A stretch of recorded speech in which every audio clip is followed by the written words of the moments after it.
ఎవరు ఈయన పేరేమిటి, అక్షయ్ కుమార్ని అడిగారు ఫుడ్ విషయం, ఏదో రీల్స్లో చూసా. శాస్త్రోమే కాతా హై సూర్యాస్తమయ కే బాద్ హమ్ నై ఖానా ఏదో చెప్పాడు ఆయన. మరి ఏం చేస్తారు, ఏం తింటారు మీరు అని అడిగాడు అప్పుడు రిపోర్టర్ ఎవరో.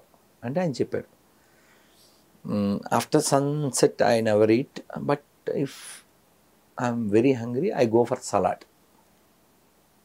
ఆయన అలాగే మీతో ఇందాక అన్నాను కదా నాగార్జున, చంద్రబోస్ అడిగాడు, సార్ మీరు రాత్రి భోజనం చేయరు కదా అన్నాడు. లేదు లేదు నేను భోజనం చేస్తా, ఇంత రైస్ తింటా, కానీ వైట్ రైస్ తిన్నా, ఖచ్చితంగా స్వీట్ తింటా, ఆకుకూరలు తింటా, అన్నీ తింటా, బట్ బిఫోర్ 7. అంటే మనం నాలిక ఆనంద పెట్టడం కోసం తినేసి తర్వాత ఎవరు శిక్ష పొందకూడదో వాళ్ళు పొందేలా చేస్తుంటాం. యాక్చువల్గా హిందీలో మాట ఉందమ్మా, పేట్ శాంతి ప్రపంచ శాంతి. ఇది మా పూజారి గారు అనేవారు తిరుపతిలో, పెద్ద పూజారి, ఆయన ఇప్పుడు మాయాపూర్లో ఉన్నారు. పేట్ శాంతి ప్రపంచ శాంతి. మనం కొంచెం ఆకలిగా ఉన్నా పర్వాలేదు, కానీ దేహంలో అతి ముఖ్యమైనది పొట్ట విషయంలో. అందుకే మాకు ఉపదేశామృతమైన పుస్తకం ఉంది. ఓకే, ఈసారి వచ్చినప్పుడు తెస్తాను, ఆ రూమ్లో ఉన్నాయి. ఆ పుస్తకంలో చెప్పారు నోరు పొట్ట ఒకే లైన్లో ఉంటాయి కదా కదా. ఇక్కడ ఏదైతే అది అడిగి స్వీకరిస్తుందో వాటిని ఇది అడగదు. ఇది అడగకపోయినా ఇది అడిగిందని దీనికి పెడితే శిక్ష ఎవరికి? దీనికి. ఎవరైనా పొట్ట నొప్పి వచ్చిందంటారు, నోరు నొప్పి నాలుగు నొప్పి అంటారుగా. అందుకని ఉపవాసాలు మన వాళ్ళు ఎందుకు పెట్టారంటే, దేవుడు పుణ్యం ఏదో వంక, ఈ వంక చేత వాడు మానేస్తే దేహానికి మంచిది, దేశానికి కూడా మంచిది. మా పెద్ద స్వామి చెప్పారు ప్రభుపాదుల వారు, నెలకు 2 ఏకాదశులు, సంవత్సరానికి 24, అధిక మాసంతో కలిపితే 26. సో సంవత్సరానికి ఒక నెల రోజులు దేశంలో అందరూ రైస్ మానేశారు. ఓకే, ఎంత మిగిలిపోద్ది అంటారు? ఆలోచించి, నెలకు 2 రోజులు 100 కోట్ల మంది తినడం మానేశారు. ఎంత మిగిలిపోతుంది? ఎంతమందికి అన్నం దొరుకుతుంది అన్నార్థులకి? అలాగే మీరు 7th సెన్స్ సినిమా చూసుంటారుగా. చూసాను. ఎన్ని మంచి మాటలు చెప్పాడు అందులో. పసుపు పుణ్యం, దేవుడు అని చెప్పకండి, యాంటీబయాటిక్ అని చెప్పండి. మనం అక్కడే ఆగిపోయాం. దాన్ని పట్టుకెళ్ళి వాడు పేటెంట్ తీసేసుకుంటున్నాడు. ఎప్పుడు 7th సెన్స్ సినిమా 15 ఏళ్ళు అయి ఉంటుంది. మీరు చూడండి, మొన్న గోమూత్రానికి పేటెంట్ ఎవరికి వచ్చింది? ఎవడో బ్రిటిష్ వాడికి ఎవరికో వచ్చింది. గోమూత్రం వెనకాల సైన్స్ ఉంది, అది మీకు నిరూపించబడిన సత్యం. మీరు విజయరామ్ గారి పేరు విన్నారా? Emerald sweets. అవును గురుగారు, విన్నాం. మీరు ఒకసారి వారి యొక్క తోట ఉంది ఇక్కడ నిజామాబాద్ దగ్గర, వెళ్ళి ఇంటర్వ్యూ చేయండి. అంటే ఆల్రెడీ 2-3 చేశారు, కానీ మన తెలుగు రాష్ట్రాల్లో ఒక ఋషి ఆయన. అపీరెన్స్ ఆల్సో ఋషి, లివింగ్ ఆల్సో ఋషి. మీరు ఇంటర్వ్యూ చేయడానికి అక్కడికి మళ్ళీ వెళ్ళండి, కానీ ఒక్కసారి వాళ్ళ భోజనం తినండి. మన దోమలగూడ రామకృష్ణ మఠం ఉంది కదా, అక్కడ సేవ్ అని వాళ్ళ ఆర్గనైజేషన్ ఉంది. ఎమరాల్డ్ స్వీట్స్ 2 పక్కన ఉంటాయి. అక్కడ ఆయన తోటలో ఆయనకున్న 100-200 గోవులు, ఆ గోవుల ద్వారా వచ్చిన ఈ గోమైన్ ద్వారా పండించిన 100-200 ఎకరాల పొలం ఉంది. ఇక్కడ 100 ఎకరాలు, అక్కడ కృష్ణా జిల్లాలో. దాంట్లోంచి వచ్చిన ఆకుకూరలు, ఆ ఆవుల పాలు, ఆవు పెరుగు, నెయ్యి అవన్నీ వేసి ఆ సేంద్రియ బియ్యం, ఆ బియ్యంలో కూడా నవారా అని భలే ఒకటి ఉంటుంది, ఇంకా చాలా రకాలు ఉన్నాయి. అటువంటి అన్ని ఆర్గానిక్ బియ్యము, ఆర్గానిక్ కూరలు, ఆర్గానిక్ నెయ్యి, ఆర్గానిక్ పెరుగుతో మంచి భోజనం. ఒక 500 తీసుకోవచ్చు, కానీ 100-150 తీసుకుంటారు అంతే, 120 అంతే. చాలా పర్ఫెక్ట్ క్వాలిటీ అని చెప్పారు. ఎవరైనా షుగర్ ఉంటే 40 రోజులు తినండి, మళ్ళీ ఇంకా లేదు షుగర్ పరారు. అలాగే ఆయన ఇంకోటి చెప్పారు ఏంటంటే, తాడి చెట్ల విషయం. నేను వారు ఒక సెమినార్ పెడితే విశాఖపట్నం వెళ్ళా. మొన్న కూడా ఫోన్లో అదే టాపిక్ వచ్చింది. అంటే మీకు ఇన్ఫర్మేషన్ తెలిస్తే మంచిది కదా, ఫోన్లో విషయం అందరికీ తెలియదు కదా అని చెప్తున్నా. మన రాష్ట్రంలో అంటే ఆంధ్రప్రదేశ్లో ఇక్కడ ఎన్ని ఉన్నాయో తెలియదు, ఆంధ్రప్రదేశ్ వరకు 4 కోట్ల తాడి చెట్లు ఉన్నాయంట. అందులో తాడి చెట్లకి ఏంటి టాపిక్ అంటే తాడి చెట్లు ఉంటేనే కాకులు ఉంటాయి, కాకులు ఉంటేనే అన్ని రకాల చెట్లు ఉంటాయి. కాకి ఉన్న లక్షణం ఏంటి, అది విత్తనాన్ని తిని విసర్జిస్తుంది. ఒకట మనం పంట పొలాలు అంటాం, కేవలం పంట అంటే మనం ఏంటి వరి ఒకటే కనబడుతుంది. పచ్చదనం అంటే వరి అంటే పర్మనెంట్ పచ్చదనం కాదు కదా, అవునా? అది ఆహారం కావాల్సిందే. కానీ మనిషి ఈ తాడి చెట్ల నుంచి బోల్డ్ అంత లాభం పొందొచ్చు. వీళ్ళు 500కి తాడి చెట్టు అమ్మేస్తున్నారు, కానీ దాని నుంచి 30,000 సంపాదించవచ్చు అని చెప్పారు ఒక తాడి చెట్టు నుంచి. అలాగే ఆ తాడి చెట్టు దాని తాటి ఆకు ఉంటుంది కదమ్మా, ఆకు వెనకాల కాడ ఉంటుంది, దాని నుంచి ఒక పై పొర తీసి దాంతో మంచం అల్లితే మంచం 5 లక్షలు ఎంత అంట. కానీ మొత్తం దేశంలో ప్రపంచంలో ఆ అల్లేవాడు ఒక్కడే ఉన్నారు. నేను మొన్న కలిశాను పెద్ద ఆయన, తమిళ ఆయన. ఆ మంచం మీద పడుకుంటే సర్వరోగాలు పోతాయి. అన్ని రోగాలకు కారణం ఏంటి, పరుపులు. పరుపులు వచ్చాకనే చాలామందికి కొత్త కొత్త రోగాలు వచ్చినాయి. మీరు గమనించండి, అసలు ఇది ఒకటే కాదులే అమ్మా. ఒక వీడియో చూశాను, మీ పిల్లలకి ముఖ్యంగా మీ ఆడపిల్లలకి అదో పీసీడీఓలు రకరకాలు ఇవేమి రాకూడదంటే ఇలా చేయండి అని ఒక వీడియో పెట్టింది ఒక ఆవిడ. నేను ఆహా అనుకున్నాను, ఏం పెట్టింది ఎందుకు ఆవిడ, ఇలా చేయండి ఇలా చేయండి ఇలా చేయండి అంది. ఏంటమ్మా ఇవి, ఇలా చేయడం అంటే ఏంటి, తిరగలే, ఇలా చేయడం అంటే ఏంటి, దాల్చడం. ఇవన్నీ అమ్మలు చేశారు, వాళ్ళంతా ఆరోగ్యంగా ఉన్నారు. సో మన వాళ్ళు ఇంకోటి మీకు ఇది కూడా సందర్భం అని చెప్తున్నా, ఈ తాడి చెట్లు మీరు ఈ టెంపుల్ విన్నారుగా, గోల్డెన్ టెంపుల్ తమిళనాడులో శ్రీపురం అంటారు. ఆయన అక్కడ ఉన్నారు. ఆ స్వామీజీ పిలిచారట, ఆయన్ని నారాయణ అమ్మ అంటారు. ఆయన ఆ స్వామీజీని అమ్మ అని పిలుస్తారు. నేను ఫోన్ చేసిన ముందు రోజు రాత్రి స్వామీజీ గంటన్నర మాట్లాడారు. అంటే ఏ భాషలో సార్ అన్న, తెలుగు వచ్చే వారికి తెలుగులోనే మాట్లాడారు. అక్కడ వాళ్ళు ఆ గోల్డెన్ టెంపుల్లో వాళ్ళు తాటి చెట్లని అందరికీ గిఫ్ట్లు ఇస్తున్నారట. ఇక్కడ 500కి 600కి ఇటకబట్టిలుగా అమ్మేస్తుంటే, ఎందుకంటే తాడి చెట్లు ఉండడం వలన పక్షి సంతతికి చాలా మంచిది. ఇలాంటి ఎన్నో ఉన్నాయి. ఇంకొక టాపిక్ కూడా మీకు చెప్పాలి, ఏమిటంటే మీరు వీరి పేరు విన్నారా, మన రాజీవ్ దీక్షిత్. విన్నాను సార్. వారి లెక్చర్స్ కూడా ఉన్నాయి.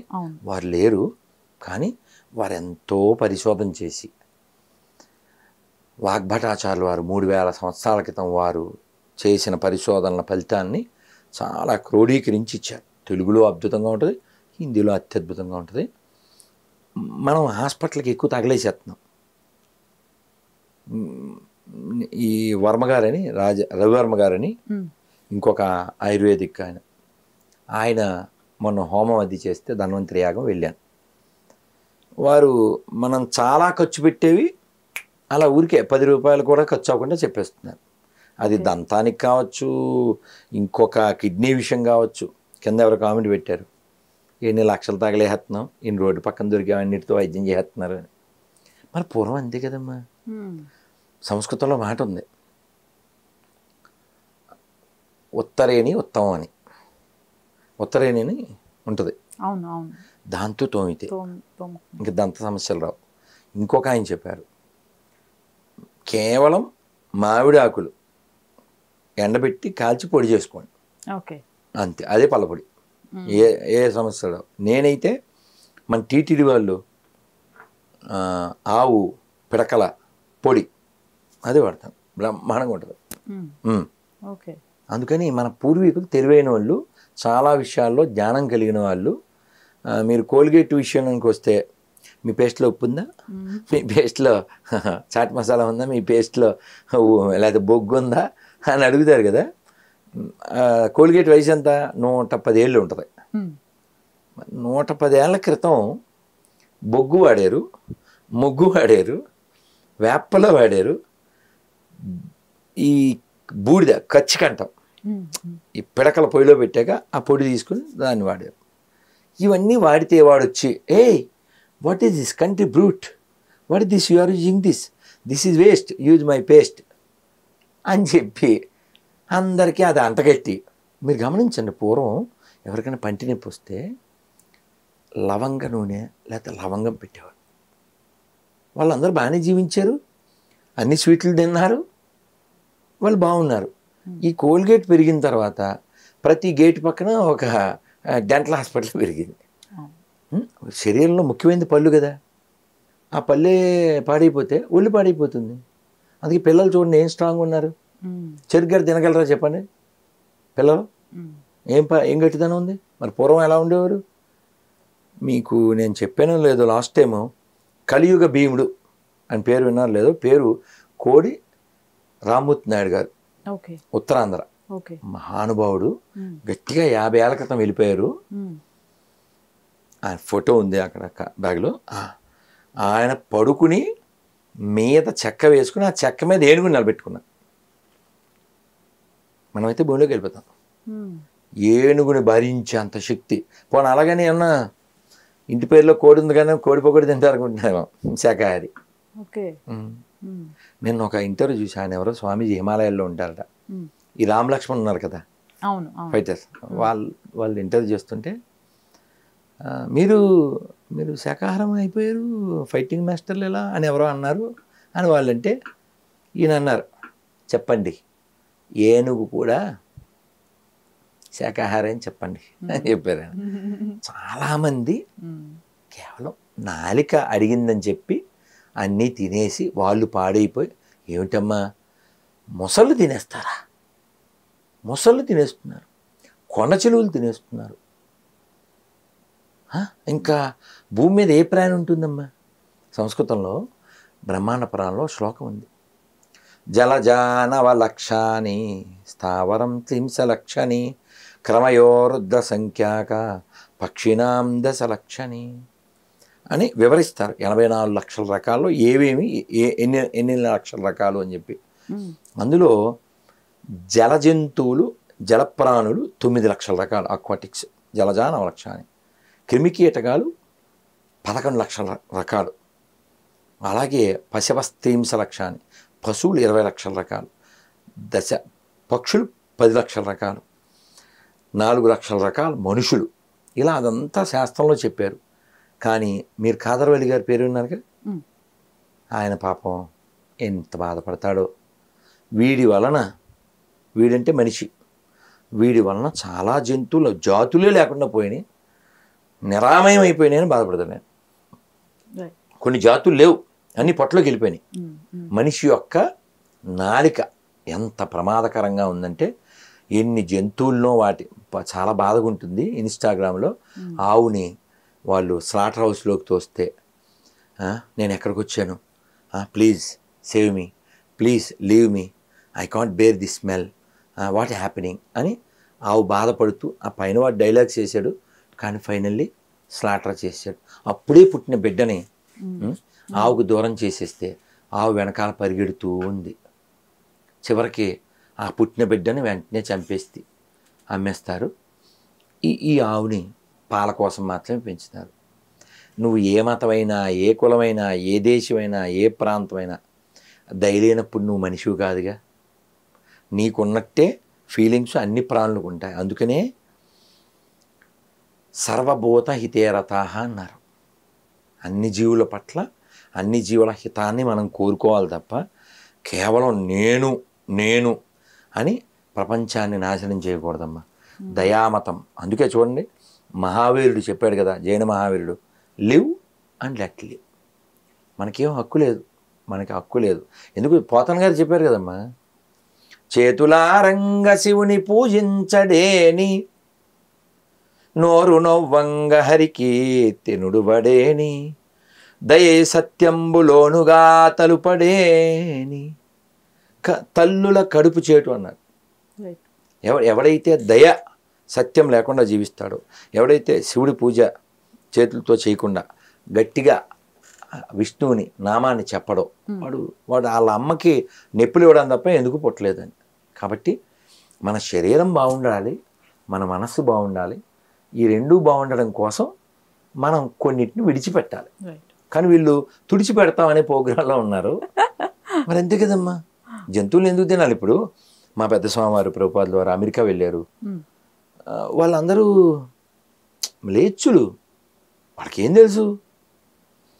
ఈయన వెళ్ళడం కోసమని ఏమంటారు, షిప్ ఓనర్ ఒక ఆవిడ దగ్గరికి వెళ్ళి, పెద్ద ఆవిడ, I want to go to America, please give me permission అంటే, ఆవిడ ఈయన ఇస్కాన్ పెట్టి సక్సెస్ అయిన తర్వాత మన వాళ్ళు ఇంటర్వ్యూకి వస్తే, I told Swamiji you are too old, 70 years, why you are going there? I told him you are going there to die, but Swami said no, I have to go, it's my guru order. ఆవిడ పెద్ద ఆవిడ, సుమతి మహారాజ్ ఆవిడ పేరు, ఆవిడ భలే అని చెప్తారు. ప్రభుపాదుల వారు వెళ్ళారు, ఎవరో పరిచయమా పాడా ఏమీ లేదు. ఆ చెట్ల కింద ఆ షెడ్లోను పెద్ద ఆయన, సరైన బట్టలు లేవు, అలా ఇబ్బందులు పడి కృష్ణుని మీద ఆయన చాలా ఆధారపడి అలా భజన చేశారు. ఒకరిద్దరు దగ్గరికి వచ్చారు, ఓ స్వామీజీ యు ఆర్ ఫ్రమ్ ఇండియా అన్నారు. వాళ్ళతో ఆయనకి ఇంగ్లీష్ బాగా వచ్చు కాబట్టి చక్కగా మాట్లాడారు. ఆ భజనలో రుచి కలిగింది. నెమ్మదిగా వస్తూ ఎక్కడో స్లమ్ ఏరియాలో ఒక రూమ్ తీసుకున్నారు, ఇస్కాన్ స్టార్ట్ చేశారు. You should not eat, no this food is tamasik అన్నారు. అంటే జంతువుల ఫుడ్ తినకూడదు అన్నారు. వాళ్ళు ఈయన పట్ల ఉన్న గౌరవంతో మానేశారు. So even should not eat garlic అని ఆపేశారు. నో స్మోకింగ్ ఆపేశారు. అలా వాళ్ళు ఏమైపోయారు? పెద్ద గొప్ప గొప్ప గురువులు అయిపోయారు, సన్యాసులు అయిపోయారు. అసలు వాళ్ళకి రాముడు తెలియదు, కృష్ణుడు తెలియదు, భగవద్గీత తెలియదు, భాగవతం తెలియదు. They are all become acharyas. వేరేజ్ మనకి ఎంత నిర్లక్ష్యం అయిపోయిందండి. ఒక 3-4 days నుంచి విపరీతంగా వైరల్ అవుతుంది. పిఠాపురంలో చూసా ఒక బ్రాహ్మణుణ్ణి, పెళ్లికి, అది కూడా పెళ్లి జరుగుతుండగా పెళ్లి తంతులో ఆయన పైన వాటర్ వేసి ఒక ఏదో సంచి కప్పి ఒక కవర్స్ ఆయన పైన కవర్ చేసి ఏ పడితే అవి ఆయన పైనకి విసిరేసి అంత దిగజారిపోవడం. అంటే అక్కడ 2 దోషాలు ఉన్నాయి. ఏమిటంటే ఆయన భరించాడు, పాపం చాలా భరించాడు. ఎవరో కామెంట్ పెట్టారు, ఈ నాన్ సెన్స్ ఆపితేనే పెళ్లి జరుగుద్ది అని ఆయన కొంచెం తిరగబడి ఉంటే బాగుండేదని ఒక అభిప్రాయం ఉంది. కానీ బ్రాహ్మణ అంటేనే ఓర్పు కలిగిన వాడు. ఆయన చాలా ఓర్పు వహించారు పుణ్యాత్ములు. కొందరు వెళ్ళి మన వాళ్ళు కలిసి వారికి సపోర్ట్ చేశారు. ఓకే.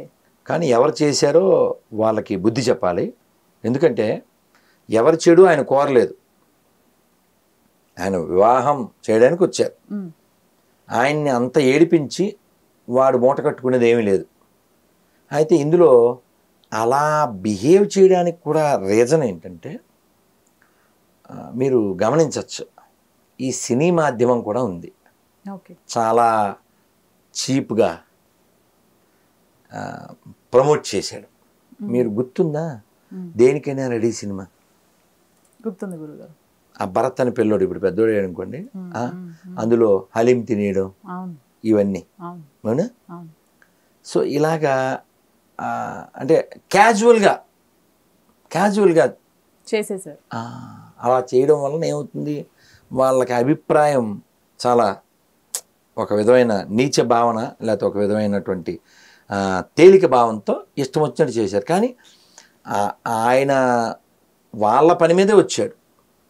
ఎవరో అక్కడ పెళ్ళి పెద్దలు ఎవరో వాళ్ళని దండించి దాన్ని ఆపి ఉండాలి. మరి తర్వాత ఆ చేసిన వాళ్ళకి బుద్ధి చెప్తారని నేను భావిస్తున్నాను. ఇంకో విషయం ఏంటంటే, ఈ సోషల్ మీడియాలో కూడా మీరు గమనించవచ్చు, అంటే మీరు ఒక 1000 ఏళ్ళు వెనక్కి వెళ్ళాలి ఇది ఏది జరగాలన్నా. ఈ జంధ్యాలు గుట్టలుగా పోసి కాల్చిన సందర్భాలు ఉన్నాయి.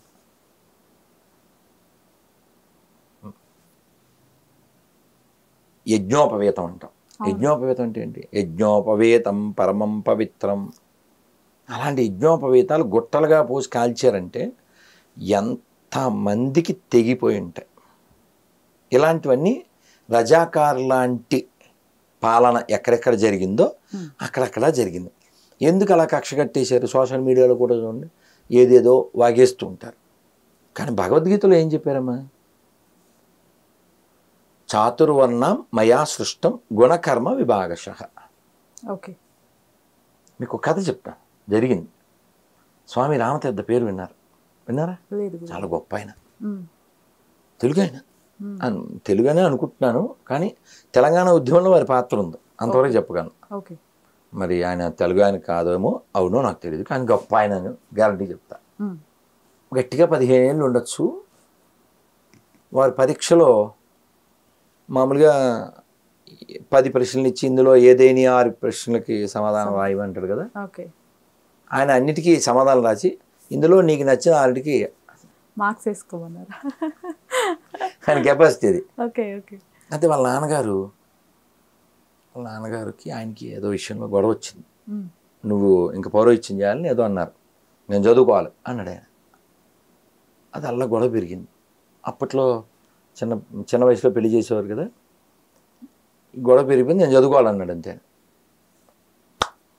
ఆయన అయితే వెళ్ళిపోన్నాడు ఇంట్లోంచి. 5 ఏళ్ల పిల్ల ఆయన భార్య. ఏం తెలుస్తుంది? వచ్చేసాడు అంతే బయటికి. వచ్చేసి భార్యను తీసుకున్నాడు. ఆ పిల్లకి చదువు చెప్తూ ఎక్కడో పనిచేసి, అంటే ఆయన చదువు లెవెల్ చెప్పేశానుగా, ఆ లెవెల్లో ఆయన చదువుకుని ఆయన దేశం కోసం చాలా తప్పించారు స్వామి రామతీర్థ. సరే, ఒకసారి ఆయన రైల్లో వెళ్తున్నారు, టాపిక్ అయిన రైల్లో వెళ్తుంటే ఆయనే అనుకుంటున్నాను, ఎవరైతే గొప్పవాడు, ఓ మహానుభావుడు రైల్లో వెళ్తున్నాను ఆయనని నాకు గుర్తుంది. వెళ్తుంటే ఎదురుగా ఉన్న పెద్ద మనిషి భోజనం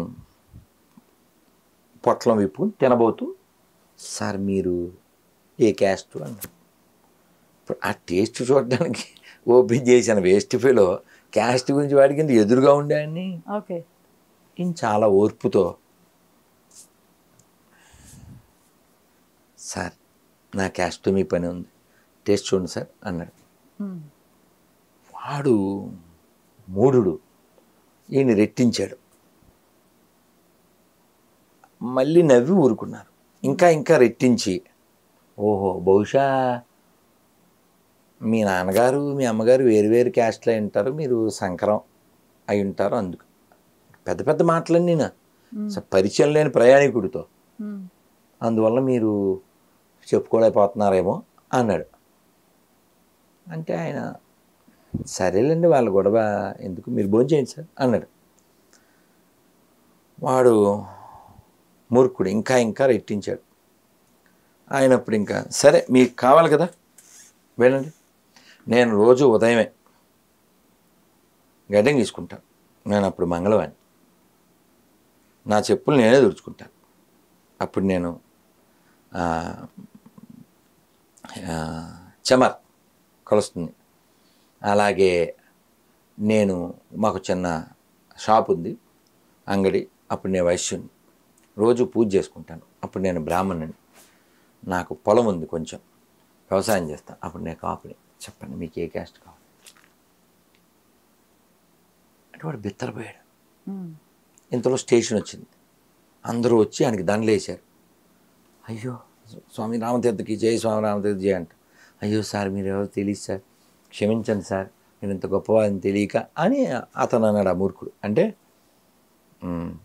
క్షమించడం ఏం లేదు, గొప్పలు చెప్పుకోవడం మాని, అదే క్షమించడం అన్నారు. 600 ఏళ్ల క్రితం చెప్పారమ్మా అన్నమయ్య.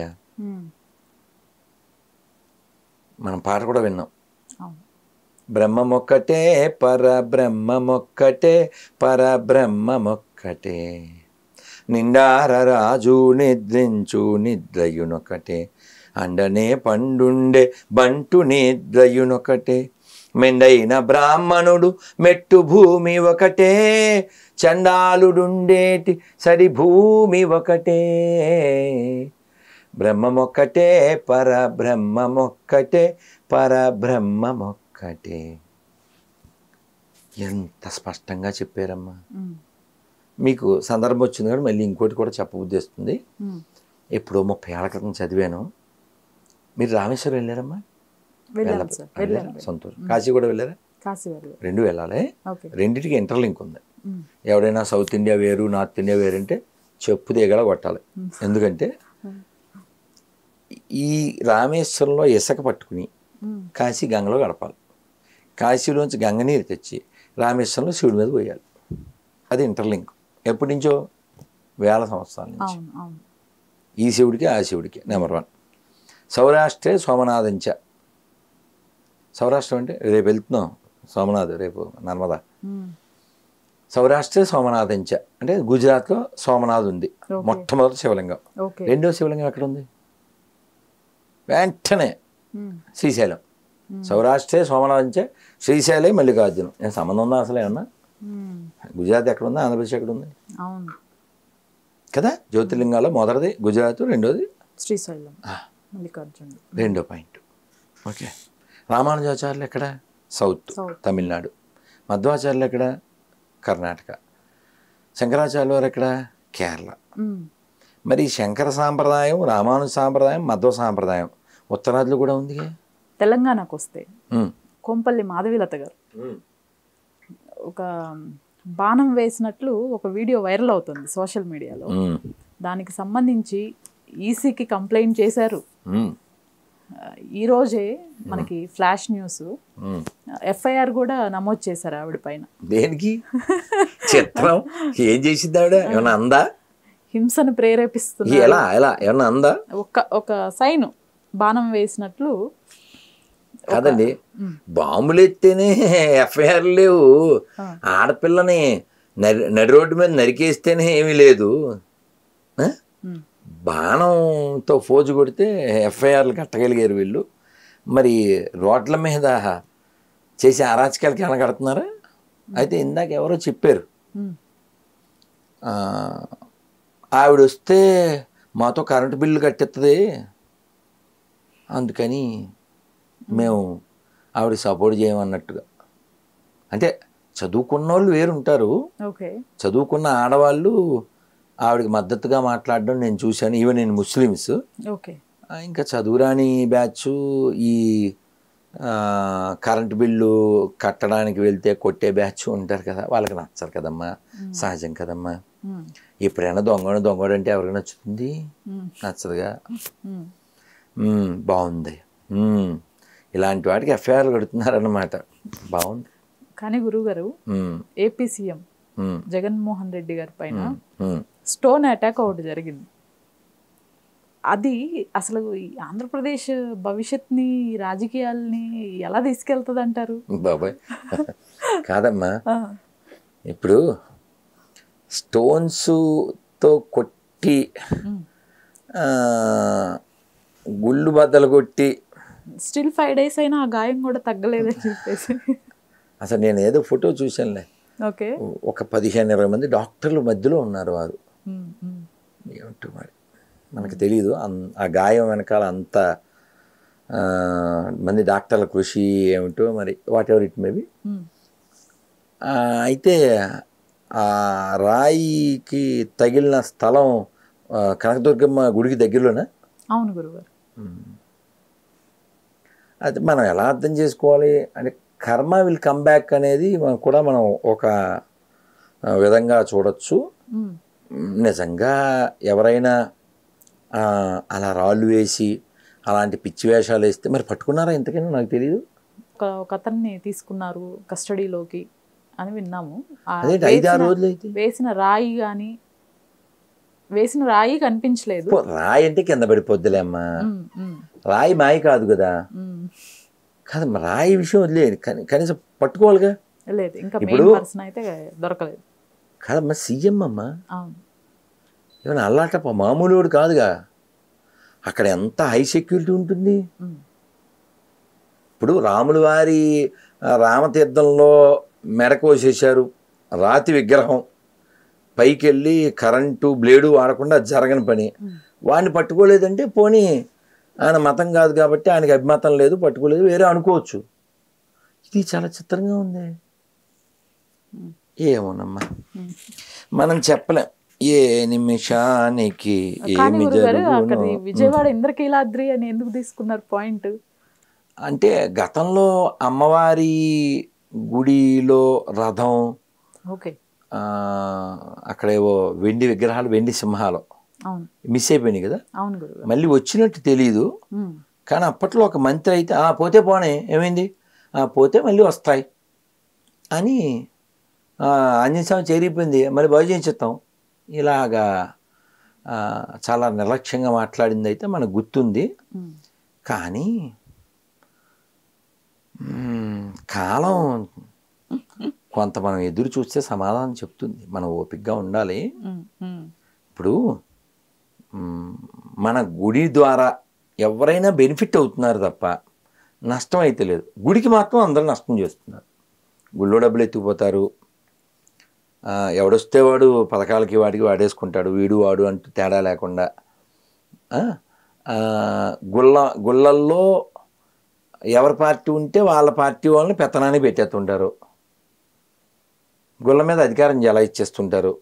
మొన్న ఎక్కడ కాకినాడలో ఎక్కడో పూజారిని జంజం తెంపేయడం, కొట్టేయడం, ఇంకా భీమవరం దగ్గర ఒక చోట, ఇలా రకరకాలుగా ధర్మనాశనం చేయడానికి కంకణం కట్టుకుని పనిచేస్తున్నారు. కానీ ధర్మదేవత అమ్మవారు యొక్క దృష్టి పడకుండా ఉండదు. కేవలం మనం పార్టీ, కులము, పదవి, ధనము వీటికే ప్రయారిటీ ఇస్తే వీఆర్ నాట్ హ్యూమన్స్. కానీ గురువుగారు తెలంగాణలోకి వస్తే కూడా రీసెంట్గానే కేటీఆర్ గారు కూడా జై శ్రీరామ్ అనే అబ్బో నినాదం చాలా భలే గుర్తు చేశారమ్మా, భలే భలే మంచి పాయింటే. ఆయన జై శ్రీరామ అనేది తిండి పెట్టదు అని నోటికొచ్చినట్టు అనేశాడు.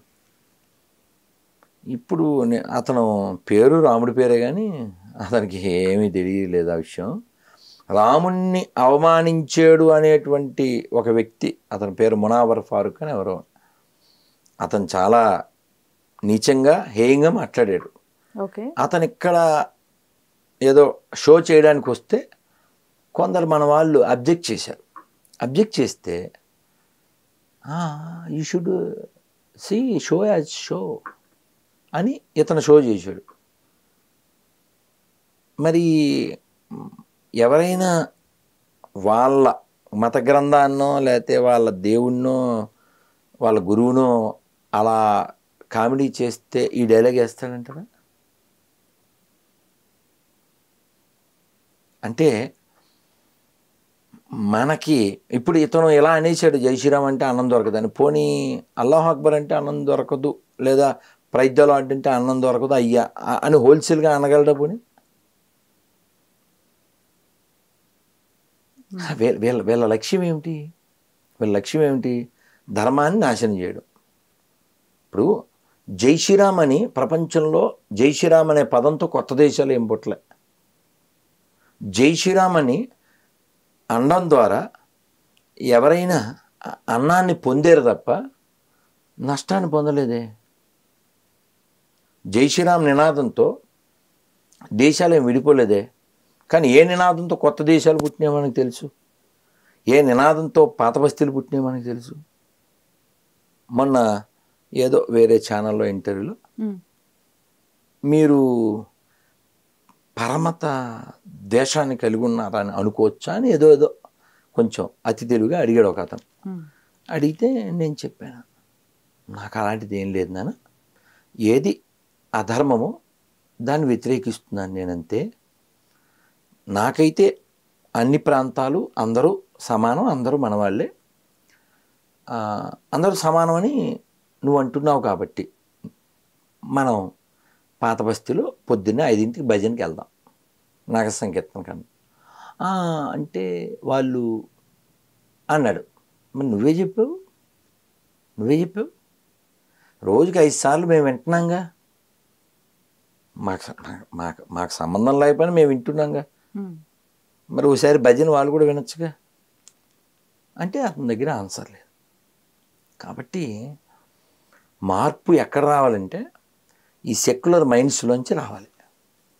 ఇతను జై శ్రీరామ్ నినాదం టాపిక్ అతనికి ఏం సంబంధం అండి? ఆ టాపిక్ తెచ్చి అతను 10 ఏళ్ళు వాళ్ళు అధికారం ఉంది, ఎప్పుడైనా ఆ రాముడి పేరు పెట్టుకుని రాముడి వారి దగ్గరికి వెళ్ళారా? భద్రాచలం 100 కోట్లు కేటాయించారు. అదే కేటీఆర్ గారు మేము కూడా యాదాద్రి కట్టించాము. మేం కట్టించడం ఏంటి? అలాంటి వాగుడు ఆగకూడదు. ఇప్పుడు ఈ చైరు ఎప్పటిదాకా నాది చెప్పమ్మా? ఈ చైర్ మీద నాకు ఎప్పటిదాకా అధికారం ఉంది? మీతో ఇంటర్వ్యూ చేసే వరకు, మీరు నాతో మాట్లాడి నేను మీకు సమాధానం చెప్పే వరకు ఈ చైర్కి నాకు సంబంధం. అలాగే సీఎం అయినా పిఎం అయినా ఇది ఒక బాధ్యత. ఇప్పుడు వాళ్ళ ఇంట్లో డబ్బులు అయితే కాదు కదా, హిందువులు హుండీలో వేసిన డబ్బులతో కట్టాడు. మీకు సీఏ అంటారు తెలుసుగా, తెలుసు, చార్టెడ్ అకౌంట్ పెట్టుకుంటారు కదా పెద్ద పెద్ద కంపెనీల వాళ్ళు. ఎందుకు పెట్టుకుంటారు?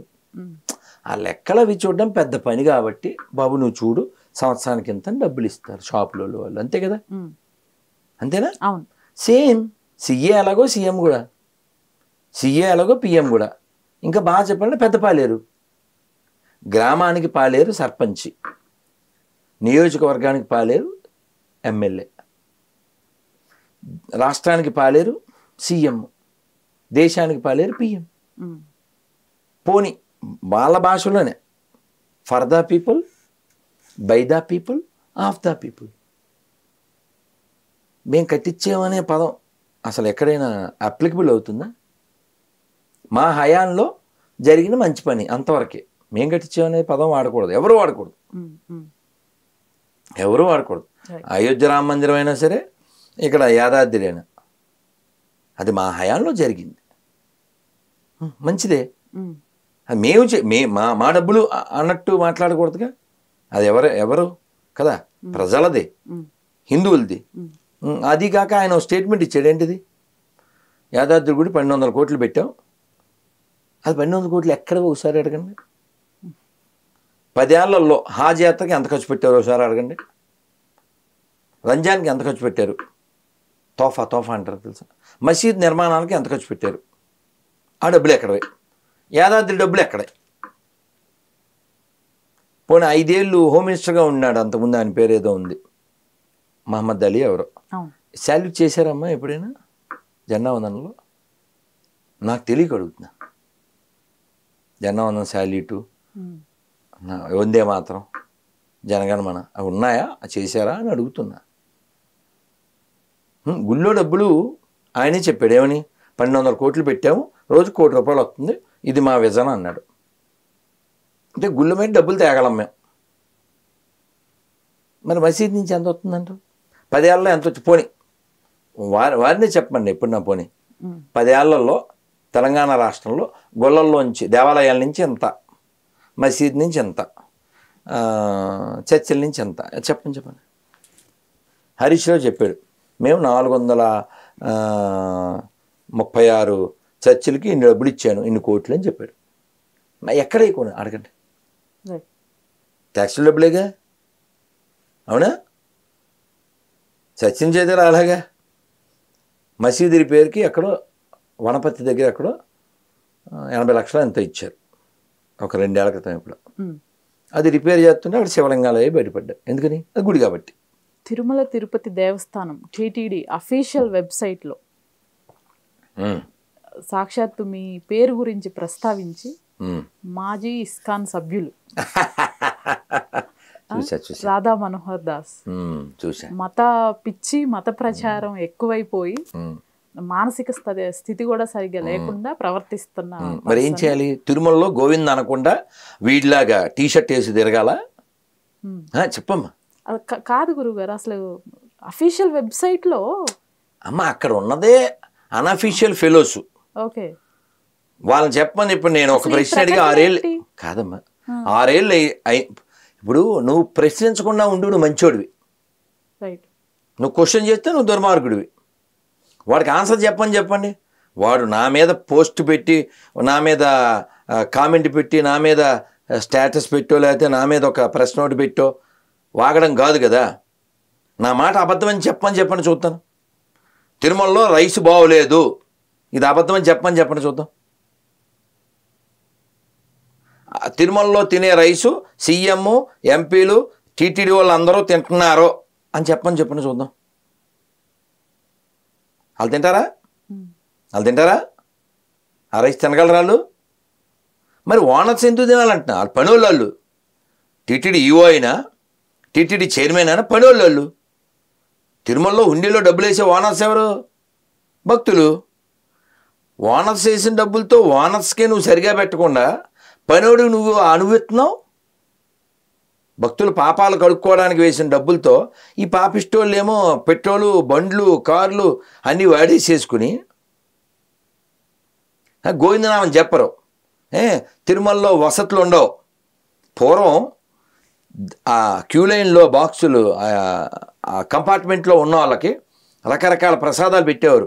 చంటిపెట్లకి పాలు, పెద్దవాళ్ళకి కాఫీ, టీలు, మజ్జిగలు ఏవీ లేవు. రీసెంట్గా నేను ఒక వీడియో చూశాను గురువుగారు, కాళ్ళకి ప్రసాదాల నేను చూసా. ఓకే. ఎండలు భయంకరంగా ఉన్నాయి. అక్కడ షెడ్ వేయాలి, ఏది తాటాకులతోనో లేకపోతే మామూలు షెడ్డో వేయాలి. ఏం వేయలేదు. కింద కూల్ పెయింట్ వేయలేదు. ఎండ భయంకరంగా ఉంది. ఆ ప్రసాదం కవర్లే కాళ్ళ కట్టు తిరుగుతున్నారు. అది కాకుండా కింద అలిపిరిలో మొత్తం ఓపెన్గా ఉంది. ఏమంటారు వాటిని, బారికేడ్స్ కట్టేశారు. ఎండలో భయంకరమైన ఎండలో జనం. ఇన్ని 100 కోట్ల డబ్బులు వస్తున్నాయి. ఆ డబ్బులన్నీ ఇచ్చేది భక్తులు. డబ్బులు భక్తులు ఖర్చు పెట్టడానికి ఏడుపు. మళ్ళీ ఆ డబ్బులేమో పథకాలు పట్టిపోతాడు. మసీద్ నుంచి రూపాయి తేలేని చవట్లో, చర్చి నుంచి రూపాయి తేలేని చవట్లో, అన్ని మతాల సెక్యులరిజం అని కబుర్లు చెప్పి అక్కడ పట్టుకెళ్ళని డబ్బు ఇక్కడ ఎందుకు పట్టుకెళ్తున్నావు? మా డబ్బులు మాకు ఖర్చు పెట్టావు చెప్పండి నాన్న. టీటీడీ సొమ్ము కేవలం భక్తులకి మాత్రమే వాడేమో చెప్పండి చూస్తాను. గవర్నమెంట్ రూపాయి పట్టుకెళ్ళలేదు చెప్పండి చూస్తాను. ఇప్పుడు మీరు ఇవన్నీ ప్రశ్నించినందుకేనా ఆ ఇంపాక్ట్? మరి ఇంకోటి కూడా అడిగాను కదా 6 ఏళ్ల క్రితం. ఇంకోటి ఏంటి అడిగా, టీటీడీలో పనిచేసే వాళ్ళంతా హిందువులే, ఒక స్టేట్మెంట్ ఇమ్మని చెప్పండి ధర్మారెడ్డిని. చెప్పండి టీటీడీలో అందరూ హిందువులే ఉన్నారు అని చెప్పండి చూద్దాం. ఎలా ప్రశ్నించచ్చా? దొంగ అనొచ్చా? అనకూడదుగా. కాలం కడుపు కోత మిగిల్చినా బుద్ధి రాకపోతే ఎవడేం చేస్తాడమ్మా? రావణాసుడికే బుద్ధి రాలేదు, వీళ్ళకి వస్తుందంటారా? స్వామివారి అసలు ఆ పదం ఏంటి గురుగారు? నేను ఇంకా కన్ఫ్యూజన్. మాజీ ఇస్కాన్ సభ్యులు అంటే నేను ఇస్కాన్లో ఉండేవాడిని, ఓకే, వచ్చేసాను అంతే, అంతకుమించి అది కాదు పాయింట్. ఇక్కడ గోవిందనామం నేను అందరితో చెప్పిస్తుంటే ఆ వీడియో మీరు చూడొచ్చు, తిరుమల అరాచకం అని 2-3 ఏళ్ల క్రితం. గోవిందనామం చెప్పిస్తుంటే వాడు బూట్లు వేసుకొచ్చి బేడాంజీసాన్ దగ్గర ఇక్కడ చెప్పకూడదు అన్నాడు. ఈ తిరుమల ఎక్కడైనా చెప్తాం అని నేను చాలా గట్టిగా గోవిందనామం అందరితో చెప్పించాను. నేను చెప్పాను, నువ్వు బూట్లు తీయి ఎక్కడి నుంచి పోవని చెప్పాను. తర్వాత అసలు విషయం ఏంటంటే, తిరుమలకి ఎందుకు వస్తారండి ఎవరన్నా? ప్రశాంతత కోసం, ఆనందం కోసం, ఆధ్యాత్మిక అభివృద్ధి కోసం. వీళ్ళు బోడిపెత్తనం ఏంటమ్మా?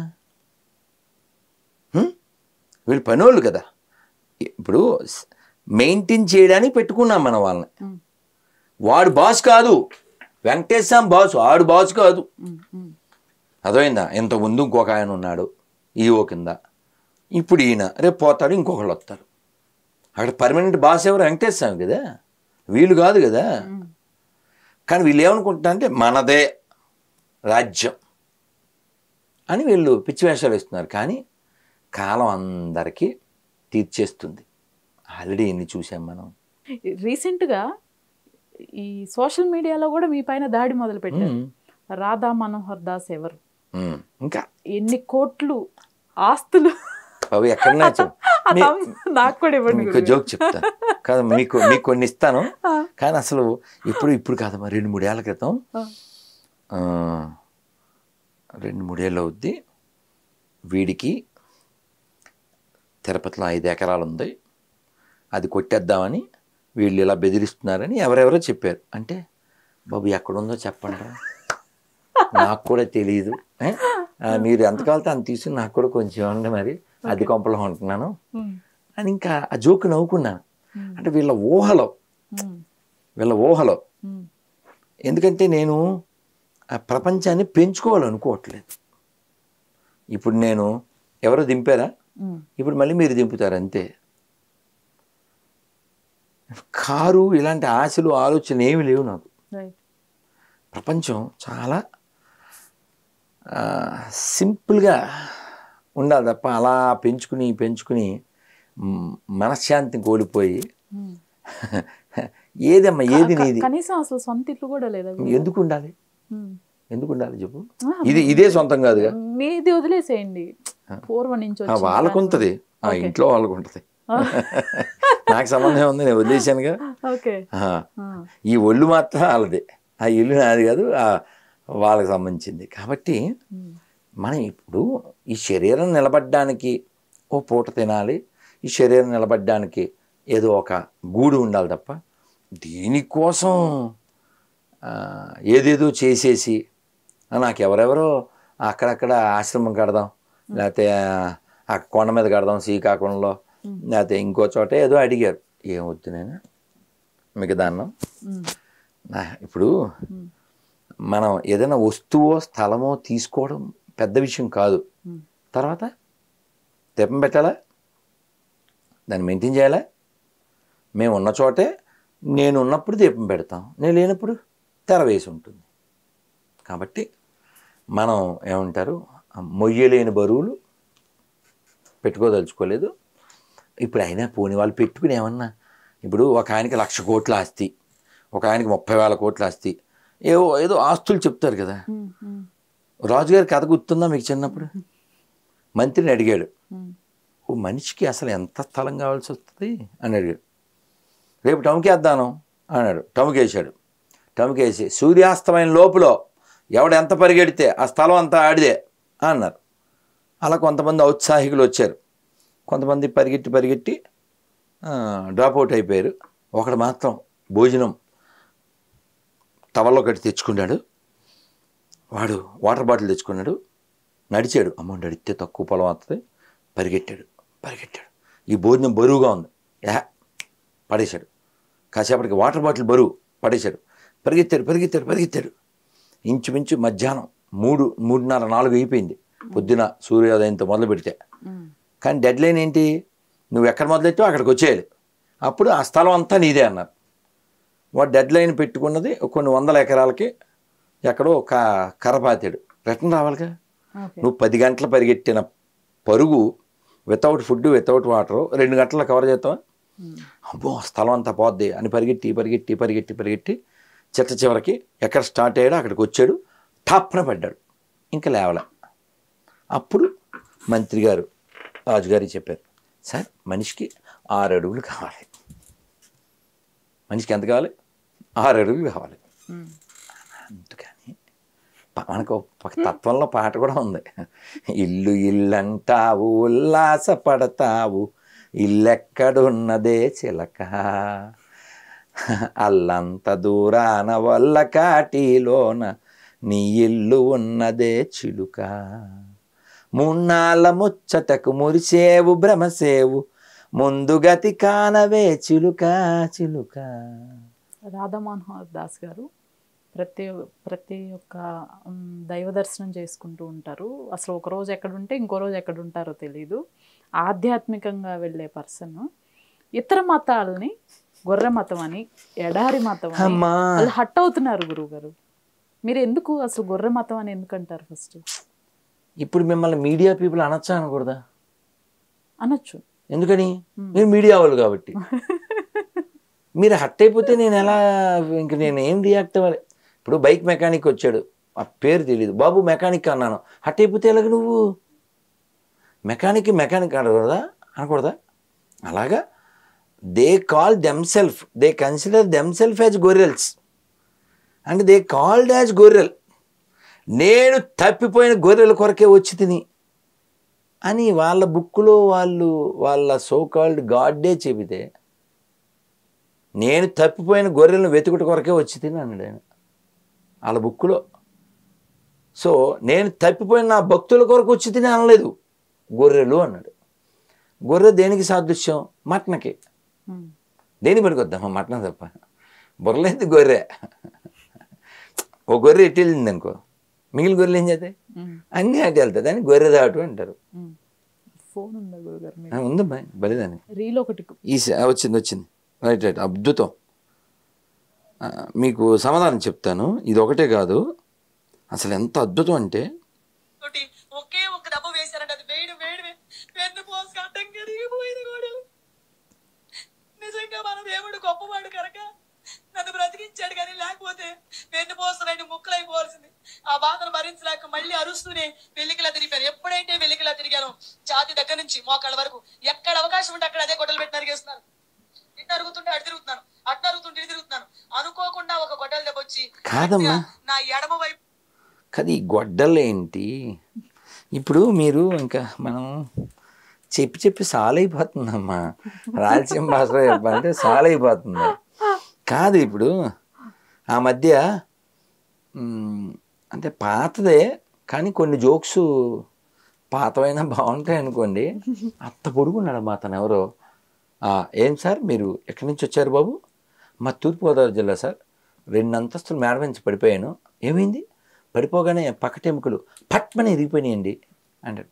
పట్మని ఇరిగిపోయినాయి అనగానే వెంటనే బ్రహ్మానందం అరేహా అని వస్తుంది. ఆ తర్వాత మరి ఇప్పుడు మీకు ఇప్పుడు ఎలా ఉంది? రాత్రి మీరు ప్రేయర్ చేశారు కదా సార్, ఇప్పుడు బాగైపోయింది సార్. మరి అయితే ఇప్పుడు పరిగెడదామా అంటాడు. నడుద్దామా అండో, పరిగెడదామా అంటాడు. అంతా ర్యాంప్ వేశారు. ఈ వ్యాంప్ గాళ్ళకి వేస్తే పరిగెడతారు. పరిగెడితే వెనకాల అసలు కొండ వలసది ఉంటుంది, ఎంత బాగుంటుందో. చెరుకు తోటలో చేట్టడి బియ్యం దువ్విచ్చి అసలు నా పాయింట్ ఏంటంటే, ఈవిడికి గొడ్డలు నరికేశారు, వాళ్ళ దేవుడు బాగు చేసాడు. వాడికేమో 2 అంతస్తులు మేన పడిపోతే ఎముకలు ఇరిగిపోయినాయి, పట్టమని వాడికి అతుక్కుపోయినాయి. ఇంకొక ఆడికి కిడ్నీలో స్టోన్స్. ఆ ప్రవీణ్ భార్య అయితే పొట్లం గట్టి చూపించిందమ్మా. రాత్రి మన దేవుని మహిమ ఘనత. ఇడ్లీలో రాళ్ళు కదమ్మా, కిడ్నీలో రాళ్ళు పొట్లం గట్టి ఇచ్చేసినాయి. ఇవన్నీ ఎక్కడి నుంచి వచ్చిందంటే రాత్రి ప్రేయర్ చేశారు, పొద్దున్నకి రాళ్ళు వచ్చేసినాయి. ఆ రాళ్ళు ఎలా వచ్చింది తెలీదు, పొట్లం. ఇప్పుడు రాళ్ళు కిడ్నీలు బాగు చేసేస్తున్నారు, ఎముకలు అతికిచ్చేస్తున్నారు, గొడ్డలతో నరికిన వాళ్ళని బాగు చేసేస్తున్నారు. ఇన్ని చేస్తున్నారు కదా, కళ్ళజోడు లేకుండా పనికి మన బైబిల్ ఎందుకు చదవలేకపోతున్నారమ్మా? ఏమన్నంటే హట్ అయిపోతారు. ఒక ఈ జోకులు వెళ్ళలేకపోతున్నాం. కానీ నేను అసలు మా సీఎం గారికి, నేను జగన్మోహన్ రెడ్డి గారికి 4 ఏళ్ల క్రితం చెప్పాను. ఆయన జీతాలు ఇవ్వడం మొదలెట్టారు కదా పాస్టర్ల జీతం. అసలు ప్రపంచంలో వేస్ట్ ఫెలోసే పాస్టర్లు. వాళ్ళకి జీతం ఇవ్వడం అంటే ఇంకెంత వేస్ట్. మన ముందు 5,000, తర్వాత 10,000. అది మన గుళ్ళో డబ్బులే. ఎక్కడి నుంచి వస్తాయి? 10,000. నేను మొన్న చూశాను. అంటే చాలా చాలా చాలామంది పాస్టర్లు సర్టిఫికెట్లో హిందువులే. ఇంకా ఇప్పుడు వీళ్ళ టాపిక్ వస్తే, ఈ పాస్టర్లో సత్యబాబు తెలుసా? సతీషు, జాన్ బాబు, ఎడ్వర్డ్, జాన్ వెస్లీ, ఇమానియేలు, వీళ్ళందరికీ కామన్ ఏంటో తెలుసా? క్రైస్తవులు అనేది కామన్ కాదు, కళ్ళజోడు కామన్. ఇప్పుడు ఎంత ప్రేయర్లు చేసి ఎంతమందిని బాగు చేసేస్తున్నారే. వెదవదా కలవరి చుక్కలు 2 వేసుకుని కళ్ళజోడు లేకుండా జీవించచ్చుగా. కళ్ళల్లోకే పవర్ తెచ్చుకోలేని వాళ్ళు ఎముకల్ని ఎలా బాగు చేస్తున్నారు? అందుకే నేను చెప్పా, పవర్లెస్ జీసస్, పవర్ఫుల్ గ్లాసెస్. ఇంకోటి ఈ మధ్య ఓ పెద్ద ఆవిడ, అది అసలు మనకు పాడడం రాదు, అది భలే భలే భలే. ఆ పాట అసలు అదేదో సినిమా పాట. ఆ పాటని భలే భలే అని అసలు ఎంత కామెడీగా ఉందంటే, కామెడీ పీసు క్రైస్తవంలో యేసు. ఈ గొర్రెలు వెళ్ళిపోతే పాస్టర్ లాసు. అందుకే ఈ క్లాసు బై ఓర్మాసు రాధమాన దాసు. కాదమ్మా, ఇప్పుడు మనమేమో మెత్తగా అడిగినా చెప్పరు, గట్టిగా అడిగినా చెప్పరు. పోనీ ఇందాక నేను ఒక ఉపన్యాసంలో ఉంటే గొర్రెలు తెగ ఫోన్ చేసేసినాయి. పేర్లు ఏంటనుకుంటున్నావు? శ్రీనివాస్ అనే గొర్రె తెగ ఫోను, ఇంకో మోహనం, ఇంకో సుబ్రహ్మణ్యం, అంతా మనకు పుట్టిన గొర్రెలే అనుకోండి. అది వీళ్ళకి ప్రాబ్లం ఏంటంటే వీడు నమ్మింది మనం కూడా నమ్మేయాలి. నేను చెప్పి నీరసం వస్తుంది. ఏం చెప్పాలి? నేను నమ్మే రాముణ్ణి, నేను నమ్మే కృష్ణుని, నేను నమ్మే అమ్మవారిని, శివుణ్ణి. నువ్వు నమ్మకపోయినా పర్లేదు, నేను చెప్పగలను. నువ్వు నమ్మినా నమ్మకపోయినా నీ ఇష్టం. నమ్మకపోయినా పర్లేదు, నేను చెప్తాను. నువ్వు మంచిగా, సుఖంగా, నీతిగా, నిజాయితీగా, ఆనందంగా బతుకు, ఆరోగ్యంగా బతుకు అని చెప్తాను. ఇదే మాట చెప్పి మనం మసీదులో, చర్చిలో. ఇది నెంబర్ 1. రెండోది, ఈసారి వచ్చినప్పుడు బైబిల్, ఖురాను, భగవద్గీత 3 పెట్టండి ఇక్కడ. ఇంకొక ముస్లింని, క్రిస్టియన్ కూడా పిలవండి. టేబుల్ మీద 3 పెట్టి భగవద్గీత, బైబిల్, ఖురాన్లో 3 మానవత్వానికి ఏది వ్యతిరేకంగా ఉంటే అది బ్లాక్ మార్కర్తో కొట్టేద్దాం. If they are ready, I'm ready. చెప్పండి. మానవత్వం కదా ప్రధానం. ప్రపంచంలో ఉండవలసిన మతం మానవత్వం, దయామతం. అది ఉండాలి. అక్షరాలు ముఖ్యం కాదు, నేను చెప్తున్నా. మనం చెప్పండి. దేవుణ్ణి ఏ పేరుతో అయినా పిలవచ్చు. మన 26 క్వశ్చన్లు పేపర్ మీరు చూశారుగా, మనం ఓపెన్గా చెప్పాం. దేవుణ్ణి ఏ పేరుతో అయినా పిలవచ్చు, కొలవచ్చు, తలవచ్చు. చెప్పండి. వాడు చెప్పిన 2 అక్షరాలతోనే పిలవాలా? కాబట్టి ఇది మూర్ఖ మతం. అందుకని వాళ్ళు, నా బాధ ఏమిటంటే చాలా గొప్ప వాళ్ళు పుట్టిన నేలమ్మ ఇది. చాలా మామూలు వాళ్ళు కాదమ్మా. మేము చిన్నప్పుడు పాడుకునేవాళ్ళం. పుష్యమిత్రుడు, తాంత్యాతోపే, రుద్రమదేవి, ఝాన్సీ రాణులు, సువర్ణ పుటలతో చరిత్ర నింపిన భారతి బిడ్డలు వారనవోయ్, వారంతా నా వారనవోయ్. ఇలా గొప్ప వాళ్ళు పుట్టిన నేలమ్మ, గొప్ప వాళ్ళు పుట్టిన నేల. ఈ పిచ్చోళ్ళు తయారైపోయి వాతావరణం అంతా కలుషితం చేసి, పోనీ మంచి ఉంటే మనం కూడా వెళ్ళిపోతాం. ఏముంది? నేను చర్చికి వెళ్ళడానికి రెడీగా ఉన్నా, వాళ్ళు చెప్పినట్టు ప్రేయర్ చేస్తా. మసీదుకి వెళ్ళడానికి కూడా రెడీగా ఉన్నా, వాళ్ళు చెప్పినట్టు నమాజ్ చేస్తా. కానీ అయిపోయాక వాళ్ళిద్దరు నాతో వచ్చి గుళ్ళ భజన చేయాలి. సెక్యులరిజం అన్నావు కాబట్టి సెక్యులరిజం అన్నది అబద్ధం. ఎడారి మత. మీరు ఇందాక ఏంటి చెప్పారు? వాళ్ళు గొర్రెలు అంటున్నారా? నేను అన్నానా? నేను అన్నానా? గొర్రెలని నేను అన్నానా? వాళ్ళ బుక్లో ఉందా? మీడియా వాళ్ళని మీరు చెప్పుకున్నారు, బయట బోర్డు ఎట్టింది మీరేనా, నేనా? మీడియా వాళ్ళు అన్నాను, అనకూడదా మిమ్మల్ని? అలాగే వాళ్ళు గొర్రెలని వాళ్ళే చెప్పుకున్నారు, వాళ్ళ బుక్కుల్లో ఉంది. So we call them gorrelu. Is not tittu. యాక్చువల్గా gorrelu is not tittu. According to them or according to me, గొర్రెలు అనేది తిట్టు కాదు. బుర్ర తక్కువ వాళ్ళకి రెఫరెన్స్గా వాడేది గొర్రెలు అంతే. ఎందుకంటే అది సొంత బుర్ర ఏముండదు. ఒకటి వెళ్తే ఇటు వెళ్తే అటు వెళ్తుంది అంతే. వాళ్ళు బుద్ధి వాడరు కదా, బుద్ధి వాడరు. మనం ఎన్ని చెప్తామమ్మా, ఎన్నిసార్లు చెప్తాం? ఇప్పుడు హుండీలో డబ్బులు వేయకండి చెప్పానా? ఎన్నిసార్లు చెప్పాను నేను? బోల్సార్లు చెప్పాను. 6-7 ఏళ్ళ నుంచి చెప్తున్నా. సే నోటు హుండీ స్టిక్కర్లు కూడా అంటించాం బోర్డు చోట్ల.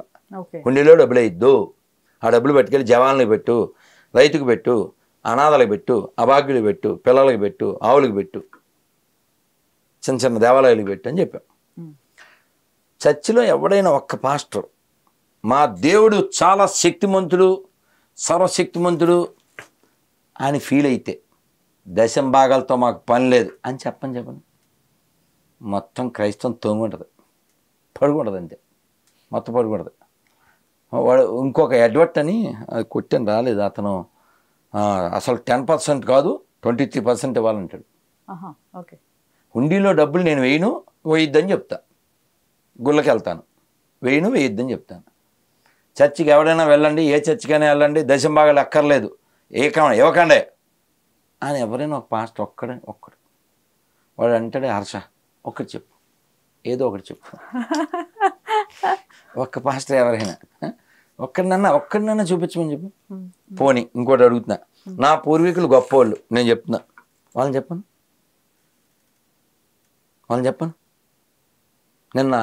మొన్న ఎవరో ప్రకాశం జిల్లా గొర్రె ఫోన్ చేశాడు. ఫోన్ చేస్తే ఏవో కాసేపు మాట్లాడాక నేను క్రిస్టియన్ అండి అన్నాడు. మాకు ఆల్రెడీ స్మెల్ వచ్చిందిలే, చెప్పు. పేరు డాన్ సీను అని ఉంది, తర్వాత ప్రభాకర్ అని చెప్పాడు. సరే చెప్పు నేను అన్నాను. కాసేపు మాట్లాడాక ఏదో డిస్కషన్ అయింది. అయ్యాక మరి 10 కమాండ్మెంట్స్లో మూడోది ఏంటి అన్న. 10 కమాండ్మెంట్స్ అని ఫస్ట్లో అవుతుంది అంటే నేను అంత చదువుకోలేదండి. మీరు చదవరు, చెబితే వినరు. పాస్టర్ బ్రెయిన్ వాష్ చేస్తే మీరు పిచ్చోళ్ళ తానా అంటే తందానా అంటారు. ఒక్కడు కూడా బైబిల్ చదవరు. పొద్దున్న హోమం దగ్గర ఉన్న ఇంకో గొర్రె ఫోన్ చేశాడు. సరే హెచ్కేఎల్ 23 తీయండి అన్న. అది ఓపెన్ చేసి మొగోళ్ళు కూడా చదవలేరమ్మా. నీకు పంపిస్తాను, నువ్వు కళ్ళతో కూడా చదవలేవు. ఏంటి సార్ అది? బైబిల్లో హెచ్కేఎల్ 23 అని ఉంటుంది. హెచ్కేఎల్ అదో చాప్టరు నీకు పంపిస్తాను. అసలు మొగోళ్ళు కూడా చదవలేరమ్మా, ఆడోళ్ళు మొగోళ్ళు కూడా చదవలేరు. అంత నీచంగా ఉంటుంది. అందుకే చాలా దేశాల్లో బైబిల్ బ్యాన్ చేశారు, పిల్లలు చదవకూడదు, ప్రొహిబిటెడ్ అది. నేనేమంటా అంటే ఇక్కడ లేనిది ఏదైనా అక్కడ ఉంటే పోనీ మనం నేర్చుకుందాం. ఇక్కడ లేనిది ఏమైనా ఉంటే మనం కూడా వెళ్ళిపోదామమ్మా. నా పూర్వీకులు గొప్పవాళ్ళు అని ఎవరన్నా చెప్పమని చెప్పండి, ఏ పాస్టర్ నేను చెప్పగలరా? పోనీ ఒక్క మ్యాండేటరీ, ఈ ఒక్క ముక్క విడిగా వేయండి, ఈ ఒక్క ముక్క కట్ చేసి వేయండి. ఎంతమంది నాతో ఏకీభిస్తారు? ముస్లిమ్స్, క్రైస్తవులు. హిందువులు ఎలాగే ఏకీభిస్తారు, దానికి డౌట్ లేదు. ప్రతి గుళ్ళో, ప్రతి మసీదులో, ప్రతి చర్చిలో, ప్రతి ప్రభుత్వ కార్యాలయంలో ఖచ్చితంగా మ్యాండేటరీ ఏంటంటే పొద్దున్న రాగానే జెండాకి శాల్యూట్ చేసి వందే మాతరం, సాయంత్రం వెళ్ళేటప్పుడు జనగణమన. అది మ్యాండేటరీ. ఆ సీసీ కెమెరాలు ఉంటాయి, ఆడు చెయ్యకపోతే ఆడికి పనిష్మెంట్. మసీదు, చర్చి, గుడి, బడి, ప్రభుత్వ కార్యాలయం అన్నిటిలో ఆటోమేటిక్గా వందే మాత్రం వచ్చేది. దీనికి ఎవడు వ్యతిరేకిస్తాడో వాడిని ఏ దేశం కావాలంటే ఆ దేశం పంపించేది. ఒప్పుకుంటారా? దేవుడి టాపిక్ ఏం కాదుగా. కంట్రీ ఫస్ట్, పోనీ ఈ మాటకు ఒప్పుకుంటారా? ఒప్పుకున్నాడు కంట్రీలో ఎందుకు ఉండాలి? Country brute, you should kick with boot because ఇది ఇలా పూట్, కులిపోయిన ఫ్రూట్ కదా కదా. అందుకని క్రైస్తవం అనేది ఏం లేదు, పొట్టా బట్ట ఏమీ లేదు. ఏం ఇప్పుడు చెప్పండి, సతీష్ కుమార్ ఆయిల్ బిజినెస్ తప్ప, జనాలకు ఆయిలు, ఆయన బతుకు రాయలు, గొర్రెలు స్పాయిలు. ఏం నేర్చుకుంటారా? ఏముంది చెప్పమ్మా? ఏంటి నెత్తిన మీద గుడ్డేసుకుని ఏసే నా మొగుడు, ఏసే నా ప్రియుడు, పిచ్చిదానిలాగా. మళ్ళీ ఏంటి, మళ్ళీ ఆవిడే ఏసే నా మొగుడు, ఏసే నా ప్రియుడు అని చెప్పి ఆవిడే మళ్ళీ నెత్తి మీద గుడ్డేసుకుని బిడ్డ బిడ్డ బిడ్డ, స్టైలు మారింది, నా నడక మారింది, గొర్రె మారింది, బ్రెయిన్ దొబ్బింది. ఏంటి అసలు ఏం నేర్చుకోవాలి చెప్పండి? ఏం చెప్పండి, ఏం నేర్చుకోవాలి చెప్పండి? ఇప్పుడు ఒక మంచి అమ్మ ఉందా చెప్పండి బైబిల్లో? నేను అడిగాను ఒక అక్క, మా అక్క పేరే ధనలక్ష్మి, మంచి అమ్మని చెప్పు అన్న. అంటే మేరీ అంది. మేరీ మంచి ఎలా అమ్మ అవుద్ది? మీ అమ్మ కూడా మిమ్మల్ని పెళ్ళికి ముందు కనేసి ఉంటే మంచి అమ్మేనా? పెళ్ళికి ముందు గర్భం దాల్చి ఎవరినో కనేస్తే మంచి అమ్మ అవుద్దా? How she is good mother చెప్పు. పోనీ రెస్పెక్ట్ అంటే ఏంటమ్మా? ఫర్ ఎవర్ ఉండాలి. రాముడు పుట్టిన చోట అప్పుడు ఇప్పుడు రామాయణం చదవండి. రాముడు రాముడు రాముడు రామో ప్రజానాం, రాముడు ప్రజలు అందరూ రాముడిని అలా కోరుకుంటూ ఉన్నారు. అనౌన్స్మెంట్ చేశాడు దశరథుడు. అందరూ కంపయన్ అంటాడు వాల్మీకి. అంటే వాళ్ళు కొట్టిన చప్పట్లకి బిల్డింగ్ షేక్ అయిందంట, అంత సంతోషపడిపోయారట. దశరథుడు చప్పట్లో నిశ్శబ్దం అయ్యాక, ఏమయ్యా రాముడి పేరు అనౌన్స్ చేశాను, చప్పట్లు కొట్టారు, బాగానే ఉంది, కనీసం మాట వరుసకైనా ఇంకో 10 ఏళ్ళు మీరు ఉండండి మహారాజా అనొచ్చు కదా అని అన్నారట దశరథుడు. శ్రీభాష్యం అప్పలాచార్యులు వారు చాలా బాగా చెప్తారు. అంటే వాళ్ళు అన్నారట, దోషం మీది కాదు, మాది కాదు, అది రాముడి గుణాలది, అంత గొప్పవాడు, అందుకే మేము అలా బద్దగొట్టాం అన్నారట. అలా రాముడిని అప్పుడు ప్రేమించారు, ఇప్పుడు ప్రేమిస్తూనే ఉన్నారు. అందుకే ఆయన గుడికి అంత పోరాటం చేసి ఆరాటంతో కట్టుకున్నాం. విలువ ఉంది. కృష్ణుడి విషయం అంతే.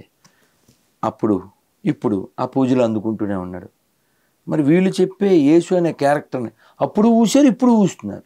ఇప్పుడు మొన్న కూడా వాళ్ళు సిలువ తీసుకెళ్తున్నారు, అక్కడ ఇజ్రాయిల్లో తూ అని ఊస్తున్నారు. వాళ్ళు ఎవరో కామెంట్ పెట్టారు, పెద్దానికి ఇంకా చిన్నాని మీద మంట తగినట్లేదు అని. ఏం చెప్పాలి? దేనికి అక్కడ విలువ లేనివాడు ఏం నేర్చుకోవాలి? పోనీ చెప్పండి. మనం ఏం నేర్చుకోవాలమ్మా? ఓ వ్యక్తి 33 ఏళ్ళు బతికాడు, 33.5 ఏళ్ళు, అందులో 17 ఏళ్ళు మిస్సు. అమ్మని ఎప్పుడూ అమ్మ అనలేదు, కుక్కను కొట్టినట్టు కొట్టారు, గాడిద మీద ఊరేగించారు, ఊసారు. వీళ్ళు ఏమంటారంటే అతను తిరిగి లేచును అంటాడు. సరే ఎప్పుడు పుట్టాడు అని అడగండి, ఎప్పుడు చేస్తారు చెప్పండి బర్త్డే? 25th December. అదే డిసెంబర్ 25 అతను బర్త్డే అని ఎక్కడ రాసి ఉంది? వాళ్ళ ప్రమాణ గ్రంథం ఏంటి? బైబిలేగా, అందులో ఉందా? ఇప్పుడు మీ అన్నయ్య ఎక్కడ ఉంటాడు అబ్బాయి? మీకు అన్నయ్య ఉన్నాడు కాబట్టి విజయవాడలో ఉన్నాడని చెప్పావు. మరి అన్నయ్య లేడు అనుకో, అన్నయ్య లేడని చెప్తారు. అన్నయ్య లేనప్పుడు ఇంక టాపిక్ ఏం లేదుగా. మీ అన్నయ్య నీకంటే పొడుగ్గా ఉంటాడా? మీ అన్నయ్య కారు ఉందా? మీ అన్నయ్యకి అపార్ట్మెంట్ ఉందా అని అడగకూడదు. ఎందుకని? అని అన్నయ్య లేడు కాబట్టి. డిసెంబర్ 25 బర్త్డే చేస్తున్నా అంటే పుట్టి ఉండాలి. డిసెంబర్ 25 నుంచి ఎక్కడా లేదు కాబట్టి అతను పుట్టుకే ప్రశ్నార్థకం, నో ఎవిడెన్స్. అందుకే ఇప్పుడు క్రీస్తు పూర్వం క్రీస్తు శకం 2 తీసేశారు, తెలుసు మీకు? కామన్ ఎరా అంతే, కామన్ ఎరా అంతే, అది తీసేశారు. వాళ్ళు అంటే WHO ఉంటారు కదా, వాళ్ళు తీసేశారు. సైకోయిక్ మెంటాలిటీకి in the name of God they are doing fraud. మీరు బ్రెజిల్ చర్చ్ అని కొట్టండి, 3,50,000 మంది పిల్లల్ని మానభంగం చేసి చంపేశారు. చర్చి నిండా పుర్రెలే. ఇంకా వీళ్ళు చంపిన నీగ్రోస్ అయితే సముద్రం నిండా శవాలు తేలుతూనే ఉన్నాయి. వీళ్ళని పశువుల్లో చూసి వీళ్ళు చేయని అకృత్యాలు ఏమున్నాయి? ప్రపంచం అంతా బ్రిటిష్ వాళ్ళు పరిపాలించారా? బ్రిటిష్ వాళ్ళంతా ఏ మతాన్ని అనుసరించారు చెప్పండి? నేను వాళ్ళని పొరుగు అని ప్రేమించు. ఎక్కడుందా ప్రేమ? ఆ ప్రేమ ఎక్కడుంది? ఇప్పుడు ఈ వీడియో చేశాక, ఇది అప్లోడ్ చేశాక, అరే రాధమనోహర్, ఒరే రాధమనోహర్, ఇక నిన్నైతే ఎవరో కామెంట్ పెట్టారు. ఇంక ఏం చెప్తా, ఇంకా ఇవన్నీ మనకి అసలు చిరాగ్గా. చూడండి, సరదాగా సేవ్ చేసి పెట్టాను వాట్సాప్లో. అసలు వీళ్ళకి ఎంత పెచ్చ ఎక్కిందంటే,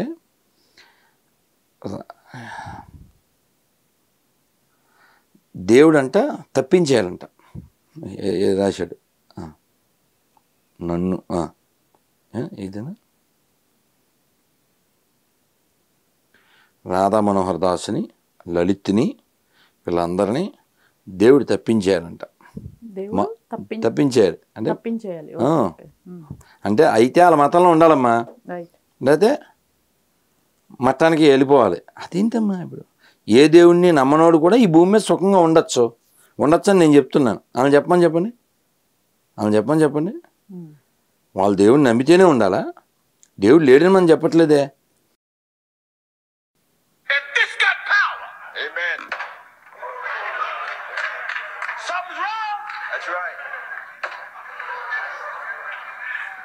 ఏం చెప్తున్నారమ్మా? విగ్రహారాధన తప్పని చెప్తున్నారు కదా, దాన్ని వాళ్ళు అక్కడ రియలైజ్ అయ్యి బదలగొడేస్తున్నారు. ఏంటది? ఆ మేరీ విగ్రహాన్ని. నిన్న నేను ఎవరో ఒక ఏ ఊరది మన కాకినాడ నుంచి నేను ఇక్కడ ఏం రాసుకున్నాను చూడండి, కాకినాడ మంచి పాపి సలోమియా అసలు పేరు సుశీలమ్మ. ఉన్నదే ఉన్నట్టు రాశాను.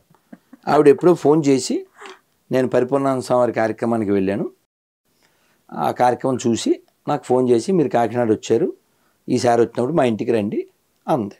అంటే సంతోషం అమ్మా అన్నాను. సరే నిన్న ఏదో పోస్ట్ ఫేస్బుక్లో వస్తే అది పంపించాను. ఇది మన దేశంలో కాదు, దీనికి గొర్రెలు మీరు ఏం చెప్తారు,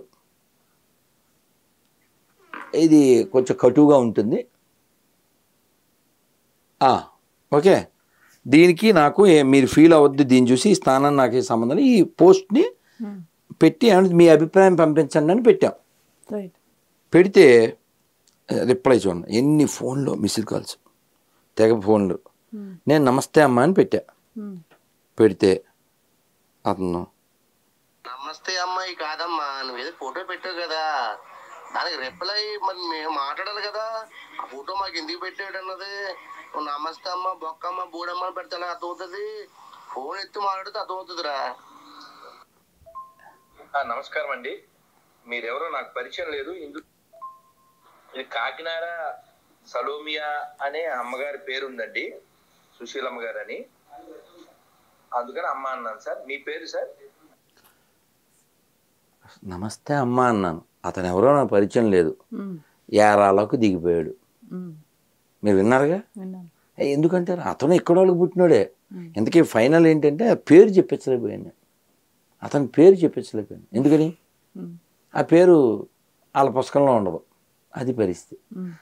వాళ్ళని వాళ్ళు మోసం చేసుకుంటారు. ఫస్ట్ పాయింట్, సొసైటీని మోసం చేస్తారు, రాజ్యాంగాన్ని మోసం చేస్తారు, ప్రభుత్వాన్ని మోసం చేస్తారు. ఒక్కరు కూడా సర్టిఫికేట్లు హిందూ లేకపోతే బతకలేరు, హిందూ దేవుడి పేరు లేకపోతే బతకలేరు. పొద్దున్న ఫోన్ చేశాడు, ఏం పేరు అన్నా, ఐజాక్ శ్రీనివాస్ అన్నాడు. యాదవ్ గారు అన్నట్లేదు. ఐజాక్కి శ్రీనివాస్కి ఏం సంబంధం ఉందా? మోజెస్ వాసు. మొన్న మధ్య వేరే ఛానల్ ఇంటర్వ్యూలో, అది కూడా చాలా అద్భుతమైన కామెడీ. సార్ మీ నాన్నగారి పేరు పాల్ ప్రసాద్ అంటే, పాలు అది అమ్ముతారండి అన్నాను. మీరు చూడాలి సార్, చాలా అసలు మామూలు కామెడీ కాదు. అంటే కాదు, అది బైబిల్లో ఒక ముఖ్యమైన ఆయన పేరు అన్నాడు. మరి ప్రసాద్ అండి అన్నాను. పాలంటే పోనీ అందులో పేరు, మరి ప్రసాద్ అంటే మామూలుగా పెట్టుకున్నాం అన్నాడు. సరే మీ పేరు సార్? వెంకట్. అది వెంకట్ అని మామూలుగా పెట్టుకున్నాం. ఈడు మామూలుగా పెట్టేసుకుంటాడు. క్రైస్తవ సేవ రాంబాబు అంటే వీళ్ళ బతుక్కో పేరు కూడా పెట్టలేని చవట వీళ్ళ గాడ్డు. వీళ్ళకి స్వచ్ఛందంగా ధైర్యంగా సర్టిఫికెట్లో క్రైస్తవుడు కావడానికి, స్వచ్ఛందంగా బైబిల్లో ఉన్న పేరు పెట్టుకోవడానికి ధైర్యాన్ని స్థైర్యాన్ని ఇవ్వలేని గాడ్డు పరలోకం ఎత్తాడు. ఇంకా పార్ట్ 2 ఇంకా అవ్వలేదమ్మా. అతను నన్ను ఒరే అన్నా కూడా నమస్తే సార్ పెట్టాను. మళ్ళీ నమస్తే సార్ అని రిప్లై ఇచ్చాను 2 సార్లు. నమస్కారం అండి. మళ్ళీ ఇంకోటి, మేము భోజనం చేస్తున్నాం, అందువల్ల మీ ఫోన్కి రిప్లై ఎలా ఇస్తున్నాము, మళ్ళీ కుదిరినప్పుడు మాట్లాడదాం సార్. అంటే విగ్రహారాధన వ్యతిరేకిస్తారు కదా, అది కూడా ఇతర దేశాల వాళ్ళే చేస్తున్నారు, మీ అభిప్రాయం ఏమిటని పెట్టాను సార్. మీరు వాయిస్ మెసేజ్లో పెట్టండి సార్, పర్లేదు సార్. నమస్తే అండి. ఎవడో ఏదో పీతున్నాడని చెప్పి మనం పీచలే, ఎవడో మనం వెళ్ళలేం ఇంకా భాష మనం వెళ్ళలేము. తర్వాత నేను మళ్ళీ రిప్లై ఇచ్చాను. బైబిల్ మనకు అక్కర్లే, భలే చెప్పారు సార్, బైబిల్ పనికిమాలింది, మనకు అక్కర్లేదు, బాగా చెప్పారు అని పెట్టాను. ఇప్పుడు చూడండి, అతనిలోంచి యెహోవా బయటకు వచ్చేస్తాడు. బైబిల్ పనికిమాలి కాదు, నువ్వు పనికిమాలి ఎదవే. బైబిల్ పనికిమాలి ఎదవ అవుతుంది, పనికిమాలి ఎదవ కానా? కాదండి, ఇప్పుడు అతన్ని నేను గౌరవిస్తున్నా. వాళ్ళది ఏ మతం? ప్రేమ మతం. నిన్ను వల్లే నీ పొరుగుని ప్రేమించు, నీ శత్రువు కొరకై నువ్వు ప్రార్థన చేయము. నేను శత్రువుని ఎక్కడ చేయను? నేను ఎవరికి శత్రువుని అవుతాను? ఎలా శత్రువుని అవుతాను చెప్పండి? నేను వాళ్ళకి ఏమైనా డబ్బులు ఎగ్గొట్టానా? వాళ్ళ దగ్గర ఏమన్నా దశంభాగాలు తీసుకున్నానా? పాస్టర్లు వాళ్ళకి శత్రువులు అవ్వాలి, కానీ నేను ఎలా అవుతానమ్మా? నేను వాళ్ళకి నువ్వు ఎక్కడ వాళ్ళకే పుట్టేవరా అని చెప్తున్నాను, కానీ వాళ్ళు ఏమనుకుంటున్నారు? నో, బ్రిటిష్ వాడు వచ్చాకనే పుట్టాం అన్నట్టు ఫీల్ అవుతున్నారు. ఇక తిట్టాడు కదా రిప్లై ఇచ్చా. సార్ చూసారా, మీరు నేను అన్నమాట నిజం చేశారు. బైబిల్ పనికి మాలిందని నిరూపించింది మీరే సార్, నేను కాదు. నేను మిమ్మల్ని సార్ అంటాను, మీరేమో ఒరే అరే అంటున్నారు. అందుకే పనికి మాలిన బైబిల్ మనకి ఎందుకు, దాని గొడవ మనకని. మీ పేరు ఏంటి సార్? చూడండి మళ్ళీ వచ్చేస్తాడు ఏహోగాడు. పనికి మళ్ళీ ఎదవా, బైబిల్ పనికి మళ్ళీ కాదురా. ఇప్పుడు అతను అన్నా కూడా నేను సార్ అనగలిగాను. ఎందువలన అతను మనవాడే, నేను ఫీల్ అవ్వగలుగుతున్నా. అతను ఫీల్ అవ్వలేడు. ఎందుకని? వాళ్ళని గొర్రెలు మాత్రమే మనుషులు. వాళ్ళకి గొర్రెలు వాళ్ళ మతంలో ఉంటేనే వాడు కన్సిడర్, లేకపోతే కన్సిడర్ కాదు. నేనేమంటా అంటే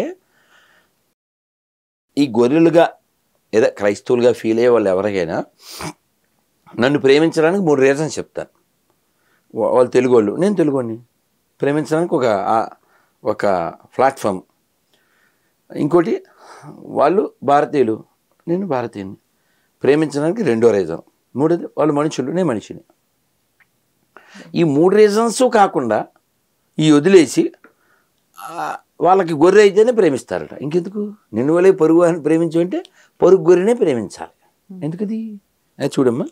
సరే, ఇంకా అలా వాయిశాడు కదా, ఇంకా నేనేం చేస్తాను, కొంచెం కటుగా. మీరు ఎప్పటికీ సర్టిఫికేట్లో హిందువులే, ఎందుకంటే మాకే పుట్టారు కాబట్టి. సార్ మీరు గమనించారా, మీరు ఇన్నిసార్లు తిట్టారు, నేనేమో మిమ్మల్ని సార్ అంటున్నాను. బైబిల్ పనికి మాలింది అంటారు, రుజువైతే మీ భాషే కదా సార్. మీరు ఎవరో నాకు పరిచయం లేదు, అయినా మీరు ఇన్ని తిట్లు తిట్టగలిగారు. ఏదో ముడ్డి దుడుచుకునే పుస్తకం కోసం. ఏమన్నాను? ముడ్డి దుడుచుకునే పుస్తకం సార్ బైబిల్. మీరు చెప్పిన పి అందులోనే ఉంది సార్. మనకెందుకు అతని భాష, మనకెందుకు సార్? మీ పేరు చెప్పలేకపోయారు సార్, మీ పేరు చెప్పలే. పోన్లేండి, ముడి దుడుచుకునే బైబిల్ గురించి మనకి ఎందుకు. కానీ మీకు ఎప్పుడు గుర్తొస్తే అప్పుడు మీ అమ్మ పేరు, మీ నాన్నగారి పేరు, మీ పేరు బొకడా బైబిల్ ఉంటే ఫోన్ చేయండి సార్. ఏమన్నాను సార్? బొకడా బైబిల్ అని మీరే నిరూపించారు సార్. బొకడా బైబిల్, బాయ్ బాయ్. నేనేమంటా అంటే అమ్మా, భగవద్గీత, బైబిల్, ఖురాన్ ఇక్కడ పెట్టండి. ఈ 3 పుస్తకాల కంటే 700 కోట్ల మంది మనుషులే ముఖ్యం. రాధా మనోహర్ దాస్ సంతకం పెడతాడు. ముస్లింలు, క్రైస్తవులు కూడా పెట్టాలి. అవుతా? రామ, కృష్ణ, హరి, గిరి, యేసు, అల్లా అన్ని 2 అక్షరాల పేర్లు. ఈ పేర్లు కంటే 700 కోట్ల మందే ముఖ్యం నేను చెప్తున్నా. గ్రంథాల కంటే, అక్షరాల కంటే మనుషులే ముఖ్యం నేను చెప్తున్నా. వాళ్ళు చెప్పండి. అంటే అసలు ఒక పాస్టర్ కానీ, లేకపోతే ఒక ముస్లిం ప్రవక్త కానీ ఎవరు రారంటారా? ఎన్నిసార్లు చెప్పాం, వాడికి కొన్ని నెలలు అయిపోయింది, 6 నెలలైనా ఉంటుంది ఈ స్టేట్మెంట్ ఇచ్చా. నేను చాలా చెప్పాను, ఒక్కడు కూడా రాలేదు. 26 క్వశ్చన్లు పక్కన పెట్టే, అది ఇంకా జన్మలో అది అవ్వని పని. అది పక్కన పెట్టమ్మా. పోనీ నా మీద బాగా వీడియోలు చేస్తూ రాధా మనోహరం దాస్ గారు పెద్దలు అని నా మీద భలే వీడియోలు చేస్తుంటాడు. ఏం పేరు? కిరణ్ పాల్. అతని వీడియోల్లోకి వెళ్ళి నా నెంబర్ పెడతాను, ఫోన్ చేయనానని చేయడు. పోనీ ఇక్కడికి వస్తాడేమో అడగండి. పోనీ వేరే ఛానల్ వాళ్ళు అడిగితే, సార్ మా పత్యాపురం ఏదో మేము చేసుకుంటాం, మమ్మల్ని వదిలేండి సార్ అని అంట. రాజా ఉన్నాడా? రాజా ఇప్పుడు పాస్టర్ రాజా తెలుసుగా, విశాఖపట్నం రాజా అనుకుంటా. అతన్ని పిలిస్తే, సార్ ఏదో దశంభాగాలతో అలా జీవితం వెళ్ళిపోతుంది, వదిలేండి సార్ అని చెప్పాడంట. ఇంకో యాంకర్, ఇంకో మీడియా అతను అడిగితే, వీళ్ళేమో రారు. మనం ఓపెన్గా చెప్పాం, నేను మసీదుకి వస్తా, చర్చికి వస్తా, మీరు చెప్పినట్టు చేస్తా. ఇప్పుడు ఇన్నెందుకు. కానీ మొన్న రంజాన్కి అందరి నోట్లోనూ ఖర్జూరాలు పెట్టారా వాళ్ళు ఇల్లును రాజకీయ నాయకులు. రంజాన్ జరిగిన 3వ రోజే శ్రీరామం వచ్చిందా? ఒక్క బడుద్ద ఎవడైనా ఒక్క గ్లాస్ పానకం ఇచ్చారండి ఎవరికైనా? మెసేజ్లు మీరు చూడండి. ఈద్ ముబారక్ అని పెట్టిన వాళ్ళు ముస్లింలు పెడితే మనకి అది పెద్ద విషయం కాదు, వాళ్ళ పండగ వాళ్ళు పెట్టుకున్నారు. పెట్టిన వాళ్ళు ఎవడు మనోడు, ఈద్ ముబారక్ పెట్టినోడు ఎవడు మనోడు. పోనీ వీడికి ఎవరైనా ముస్లిం వీడికి శ్రీరామనవమి శుభాకాంక్షలు పెట్టాడా? ముస్లిం సోదరులకు రంజాన్ శుభాకాంక్షలు కింద సుబ్రహ్మణ్యం, రామారావు, అప్పారావు ఇవన్నీ. మరి హిందూ సోదరులకు శ్రీరామనవమి శుభాకాంక్షలు. కింద ఉస్మాన్ బాషా, లేకపోతే ఓవైసీ, లేకపోతే అస్మద్దు, లేకపోతే ఏమన్నా ఎప్పుడైనా ఫ్లెక్సీ చూసారా ఎక్కడైనా? కానీ గురువుగారు కర్ణాటకలో ఒక కాంగ్రెస్ లీడర్ డాటర్ని చంపేయటం అది జస్ట్ నిన్నే హుబ్బలియా దాని పేరా వైరల్ అవుతోంది. జస్ట్ నిన్న అనుకుంటా, నేను పొలిటీషియన్ కూతుర్ని. అది కూడా వాళ్ళ గవర్నమెంట్ ఉంది, వాళ్ళ గవర్నమెంట్ ఉండగా రూలింగ్ లో ఉండగా అసలు ఎలా తీసుకోవచ్చు దీన్ని? ఎలా తీసుకోవడం ఏంటమ్మా, బుద్ధి జ్ఞానం ఉండాలి. బుద్ధి జ్ఞానం నువ్వు ఎక్కడ ఉంటున్నావు? ఇప్పుడు కూడా నేను ఆ ఉపన్యాసంలో ప్రతిజ్ఞ చేయించి వచ్చాను. ఏం ప్రతిజ్ఞ చేయించాను? హిందూగా పుట్టిన నేను, హిందూగా జీవిస్తున్న నేను, హిందువుల దగ్గరే కొంటాను, హిందువుల దగ్గరే తింటాను, హిందువులనే కంటాను, హిందువులాగే ఉంటాను. నువ్వు ఆ పని చేయాలి. మీకు విషయం చెప్తే బాగా పట్టుకుంటారు. ముస్లిం కుర్రోళ్ళందరూ జిమ్ముల్లో ఉన్నారు, హిందువుల కుర్రోళ్ళంతా పబ్బుల్లో ఉన్నారు. ఓకే, ఇది ఒక బలహీనత కదా. ఎన్ని సూట్ కేసుల్లో తలకాయ లేకుండా బాడీలు వచ్చినా, ఎన్ని ఫ్రిడ్జుల్లో మొక్కలైపోయినా, శ్రద్ధ లాంటి వాళ్ళకి శ్రాద్ధం పెట్టినా, కన్నయ్యలాల్ లాంటి వాళ్ళు హత్యగాంపబడినా, నాగరాజు లాంటి వాళ్ళు నడి రోడ్డు మీద అయిపోయినా, నువ్వు ఇంకా బయ్యా అంటున్నావు అంటే నువ్వు తినేది ఇంకా ఏం చెప్పాలి? కాబట్టి మారవలసింది వాళ్ళు అని కోరుకోవద్దండి ప్లీజ్. మీరు 1000 ఏళ్ళు వెనక్కి వెళ్ళండి, ఎంత వెనక్కి వెళ్ళినా అదే చరిత్ర ఉంటుంది, అదే బిహేవియర్ ఉంటుంది. మారవలసింది కేవలం భూమి మీద హిందువులు ఒక్కలేనమ్మా. అసలు I don't want to blame Muslims or Christians. ఎందుకంటే వాళ్ళు ఎలా ఉండాలో అలా ఉన్నారు. మీరు చూడండి, అసలు మేము ఇందాక ఎక్కడ ట్రాఫిక్ జామ్లో ఉన్నాం, పంజాగుట్లో ఎక్కడ ఎవరో ఉన్న 3-4 ముస్లిమ్స్ బళ్ళ మీద క్యాప్స్తో ఉన్నారు, స్కల్ క్యాప్, వాళ్ళ టోపీ ఉంది. సో వాళ్ళు ముస్లిమ్స్ తెలుస్తుంది. ఇప్పుడు మన ఆడపిల్ల మన పిల్లో తెలదు, బయట వాళ్ళ పిల్ల ఎవరి పిల్లో తెలదు, మగ పిల్లోడు ఎవరి పిల్లోడు ఎలా తెలుస్తాడు? A Muslim remain Muslim, a Christian remain Christian, Hindus become seculars. Seculars means nothing but napumsakas, అంతే. ఈ స్టేట్మెంట్ వెనక్కి తీసుకోండి. ఎవడైనా సెక్యులరిజం ఉంది అని నిరూపించదలిస్తే మసీద్కి, చర్చ్కి నేను వచ్చి వాళ్ళు చెప్పినట్టు చేస్తా, అయిపోయాక వాళ్ళు వచ్చి పని చేయాలి, అప్పుడు సెక్యులరిజం ఉంది. ఇది ఈ స్టేట్మెంట్ చెప్పి మనం సంవత్సరం అయింది, సంవత్సరం పైన ఏం జరగలే. అలాగే పుస్తకాల్లో మానవత్వం టాపిక్, అక్షరాలు ముఖ్యం కాదు, మనుషులే ముఖ్యం. గ్రంథాలు ముఖ్యం కాదు, మనుషులే ముఖ్యం. దేనికి ఎవడో చెప్పట్లేదండి, ఎవడు రావట్లేదు.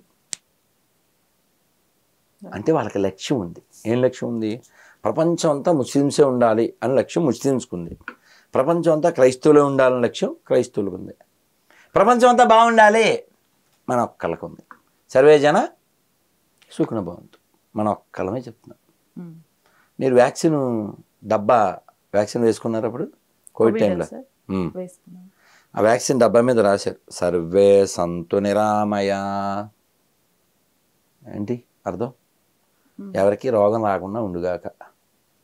సర్వే భద్రాని పశ్యంతు సర్వే సంతు సుఖినః మా కశ్చిత్ దుఃఖమాగ్ భవేత్. ఏమిటమ్మా అర్థం ఏంటి? ఎవరికి రోగం రాకూడదు, ఎవరికి దుఃఖం ఉండకూడదు.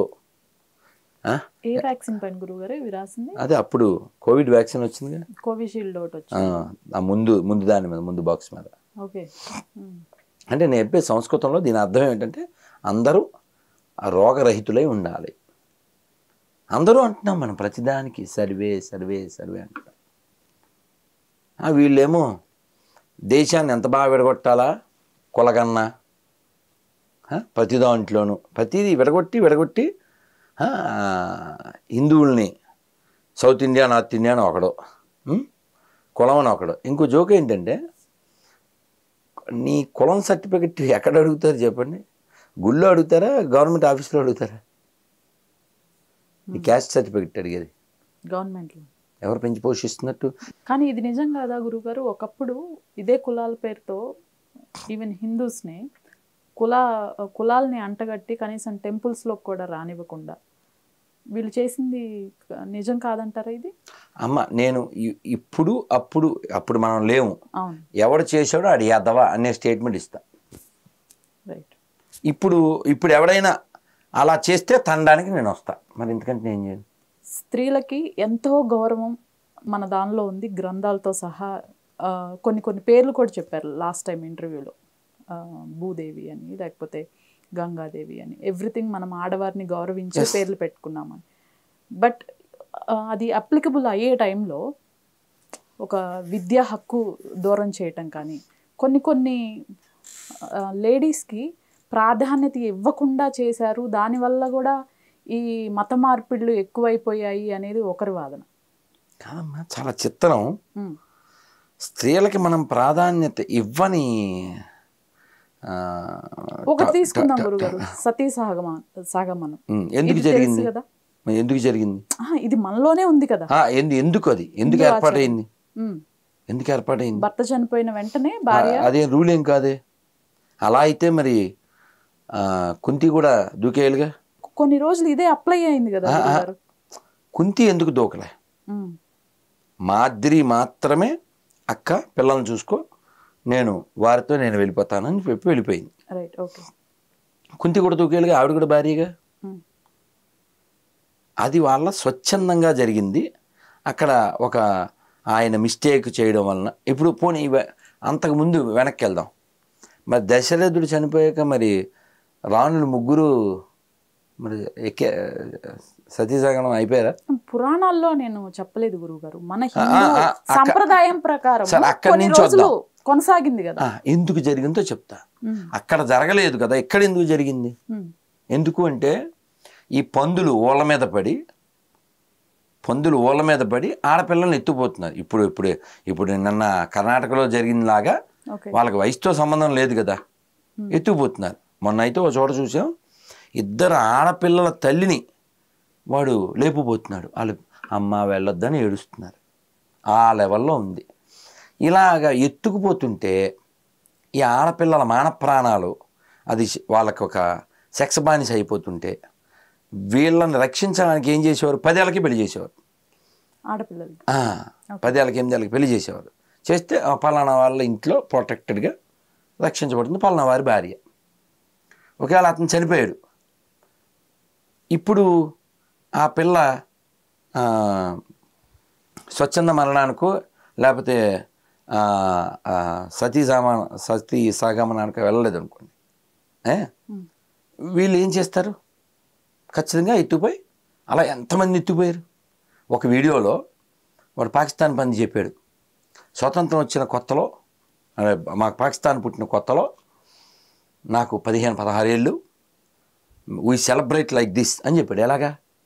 హిందూ స్త్రీల స్తనాలు గుట్టలుగా కోసి కాల్చాము నిప్పు వేసి. అది వాళ్ళ పైసా. పోనీ అదేమన్నా అప్పుడు ఎప్పుడో జరిగింది అంటారు, ఇప్పుడు కూడా జరుగుతూనే ఉంది. ఏమైపోయారు చెప్పండి? ఇప్పుడు ఇక్కడ 2% ఉంటే ముస్లిమ్స్ 32% అయ్యారు.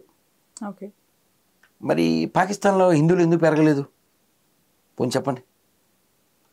మనం 4 ఏళ్ల క్రితం 370 ఆర్టికల్ తీసాక నేను జమ్మూ వెళ్ళి కాట్రాలో అమ్మవారి దర్శనం చేసుకున్నా. సార్ శ్రీనగర్ వెళ్ళొచ్చా ఇప్పుడు అని అడిగా. ఆయన చాలా కటువుగా రిప్లై ఇచ్చాడు, వెళ్తే వెనక్కి రావన్నట్టుగా. ఏంటిది మన దేశమేగా, ఏంటి ప్రాబ్లం ఏంటి? అడేమన్నా భూతపేత పిశాచాలనా ఏంటి? పాకిస్తాన్ మనం ఇప్పుడు దుబాయ్ వెళ్తున్నాం, అమెరికా వెళ్తున్నాం, లండన్ వెళ్తున్నాం, పాకిస్తాన్ ఎందుకు వెళ్ళలేకపోతున్నాం? పక్కది మన నుంచి పుట్టిందిగా. పోనీ అవన్నీ వదిలేయమ్మా, పాత బస్తీ ఎందుకు వెళ్ళలేకపోతున్నాం? ఇప్పుడు రోజు దేశంలో రాష్ట్రంలో అన్ని చోట్ల 5 సార్లు మైకులో మనం వింటున్నాం కదా, మరి పాత బస్తీలో కూడా మనం నగర సంకీర్తనకి ఎందుకు వెళ్ళలేమంటావు? ఇదే క్వశ్చన్ గురుగారు. అయ్యప్ప స్వామి గుడికి లేడీస్ వెళ్ళొచ్చు అని చెప్పేసి సుప్రీంకోర్టు జడ్జిమెంట్ పాస్ చేసింది. నేను బాగా వ్యతిరేకించాను కూడా. 2-3 వెళ్ళటానికి ట్రై చేస్తే వాళ్ళని జుట్లు పట్టుకొని లాక్కొచ్చి కొట్టడం కూడా జరిగింది. ఆ వీడియోస్ అవి కూడా వైరల్ అయినాయి. స్టిల్ ఇప్పుడు కూడా ఒక ఉమెన్ ఎంటర్ అవ్వలేదు. ఎందుకు ఆ ముగ్గురు ఎవరిని అడగవేంటి? ఆ, వాళ్ళు హిందువులు కాదు. ఓహో ఓకే అది కమ్యూనిస్ట్ కుక్కలు. ఓహో ఓకే. అవి పార్టీ కుక్కలు, వాళ్ళు ఏం అయ్యప్ప స్వామి భక్తులు కాదు. మీరు అసలు వ్యతిరేకిస్తారా సమర్థిస్తారా? హైకోర్టు సుప్రీంకోర్టు బాగా వ్యతిరేకించానుగా, ఓకే. బాగా, అసలు మామూలుగా కాదు. నువ్వు నా వీడియో చూడొచ్చమ్మా, అప్పుడు అసలు గడ్డంతో ఉంటాను, మామూలుగా కాదుగా, భయంకరంగా వ్యతిరేకించాం, మామూలుగా కాదు. ఎందుకని సుప్రీంకోర్టు ఆ తీర్పు ఇవ్వడానికి జడ్జి కమిటీల్లో 4 మగ పురుషులు, ఒక స్త్రీ ఉంది ఆ జడ్జి కమిటీ, ఆ జడ్జి తీర్పిచ్చే వాళ్ళు. ఆవిడ చెప్పింది, ఏమండి అక్కడ ఓన్లీ 10 ఏళ్లలో పిల్లలు వెళ్ళొచ్చు, తర్వాత వాళ్ళ స్థాయి దాటిపోయిన తర్వాత మళ్ళీ 50 ఏళ్ళు దాటాక మళ్ళీ వెళ్ళొచ్చు. మళ్ళీ ఆ బిట్వీన్ టైం ఉంటుంది కదా, 10 to 50, ఆ టైంలో వెళ్ళకూడదు. అది ఆ గుళ్ళో ఆ ఒక్క చోటే నియమం. అయ్యప్ప స్వామి గుళ్ళు ఇంకా చాలా ఉన్నాయి కదా, మా ఊళ్ళో మీ ఊళ్ళో అక్కడికి వెళ్తున్నారుగా, అది అక్కడ ఆ ఒక్క చోట నియమం. ఆ నియమం మనం గౌరవిద్దామండి అని ఈవిడ చెప్పింది. నీకు తెలదో, స్త్రీల హక్కుల గురించి స్త్రీలు మాట్లాడచ్చా, మేము మాట్లాడతాం. ఆవిడకి వీళ్ళు గౌరవం లేదు, వీళ్ళు పెద్ద గౌరవం ఇచ్చేస్తారు. వీళ్ళు సాటి మహిళా జడ్జికి వీళ్ళు ఏం వాల్యూ ఇవ్వలేదు, వీళ్ళు గౌరవించేస్తారు. పోని వీళ్ళు గౌరవం ఇచ్చారు అనుకుందాం, వీళ్ళ గౌరవం పోని మసీదులో స్త్రీలు ప్రార్థనల గురించి ఏమన్నా మాట్లాడరా?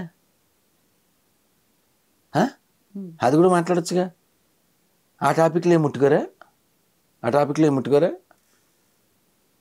ఇంకో విషయం ఏంటంటే, ఇదొక్కటే కాదు, అంటే మీరు ప్రస్తావన తెచ్చారని చెప్తున్నాను, చాలా బాధగా ఉంటుంది అవన్నీ మాట్లాడడానికి. ఎన్ని కోట్ల కేసులు పెండింగ్ ఉన్నాయో తెలుసా మీకు? కొన్ని కోట్ల కేసులు పెండింగ్లో ఉన్నాయి, కోట్లు. ఎంతమంది రైతులు చచ్చిపోతున్నారు తెలుసా? ఎన్ని సూసైడ్లు ఉన్నాయి? ఇంకా లోకానికి, దేశానికి ఉపకారమైనవి ఎన్నో చేయాల్సినవి ఉన్నాయి. ఇవి మానేసి తగుదునమ్మా అని మగోడు చేసుకోవచ్చా? పెళ్ళికి ముందే చేసుకోవచ్చా? పెళ్ళయిన తర్వాత కూడా ఇది ఎవరితో అయినా తిరగచ్చా? వీళ్ళకి పని పాటలేదా? ఇంటి కదా కాదు, నువ్వు తీర్పిస్తే 10 మందికి ఉపకారం జరగాలి. శబరిమల విషయంలో అంత టైం పోనీ, అక్కడ కేసు వేసినోడు ఎవరు? ఆ కేసు వేసినోడు ఎవరు? స్త్రీలకు అసలు విలువే ఇవ్వని మతం వాడు. కానీ ఈ నియమం ఎందుకు గురువుగారు? ఒక్క శబరిమలలోనే ఈ నియమం ఎందుకు అసలు? ఆయన బ్రహ్మచారి ఎక్కడ, అది నియమం పాటించాలి. రెస్పెక్ట్ అంటే ప్రతి అయ్యప్ప స్వామి గుడికి అదే అప్లికబుల్ అవుతుంది కదా. అది ఆ మూలం.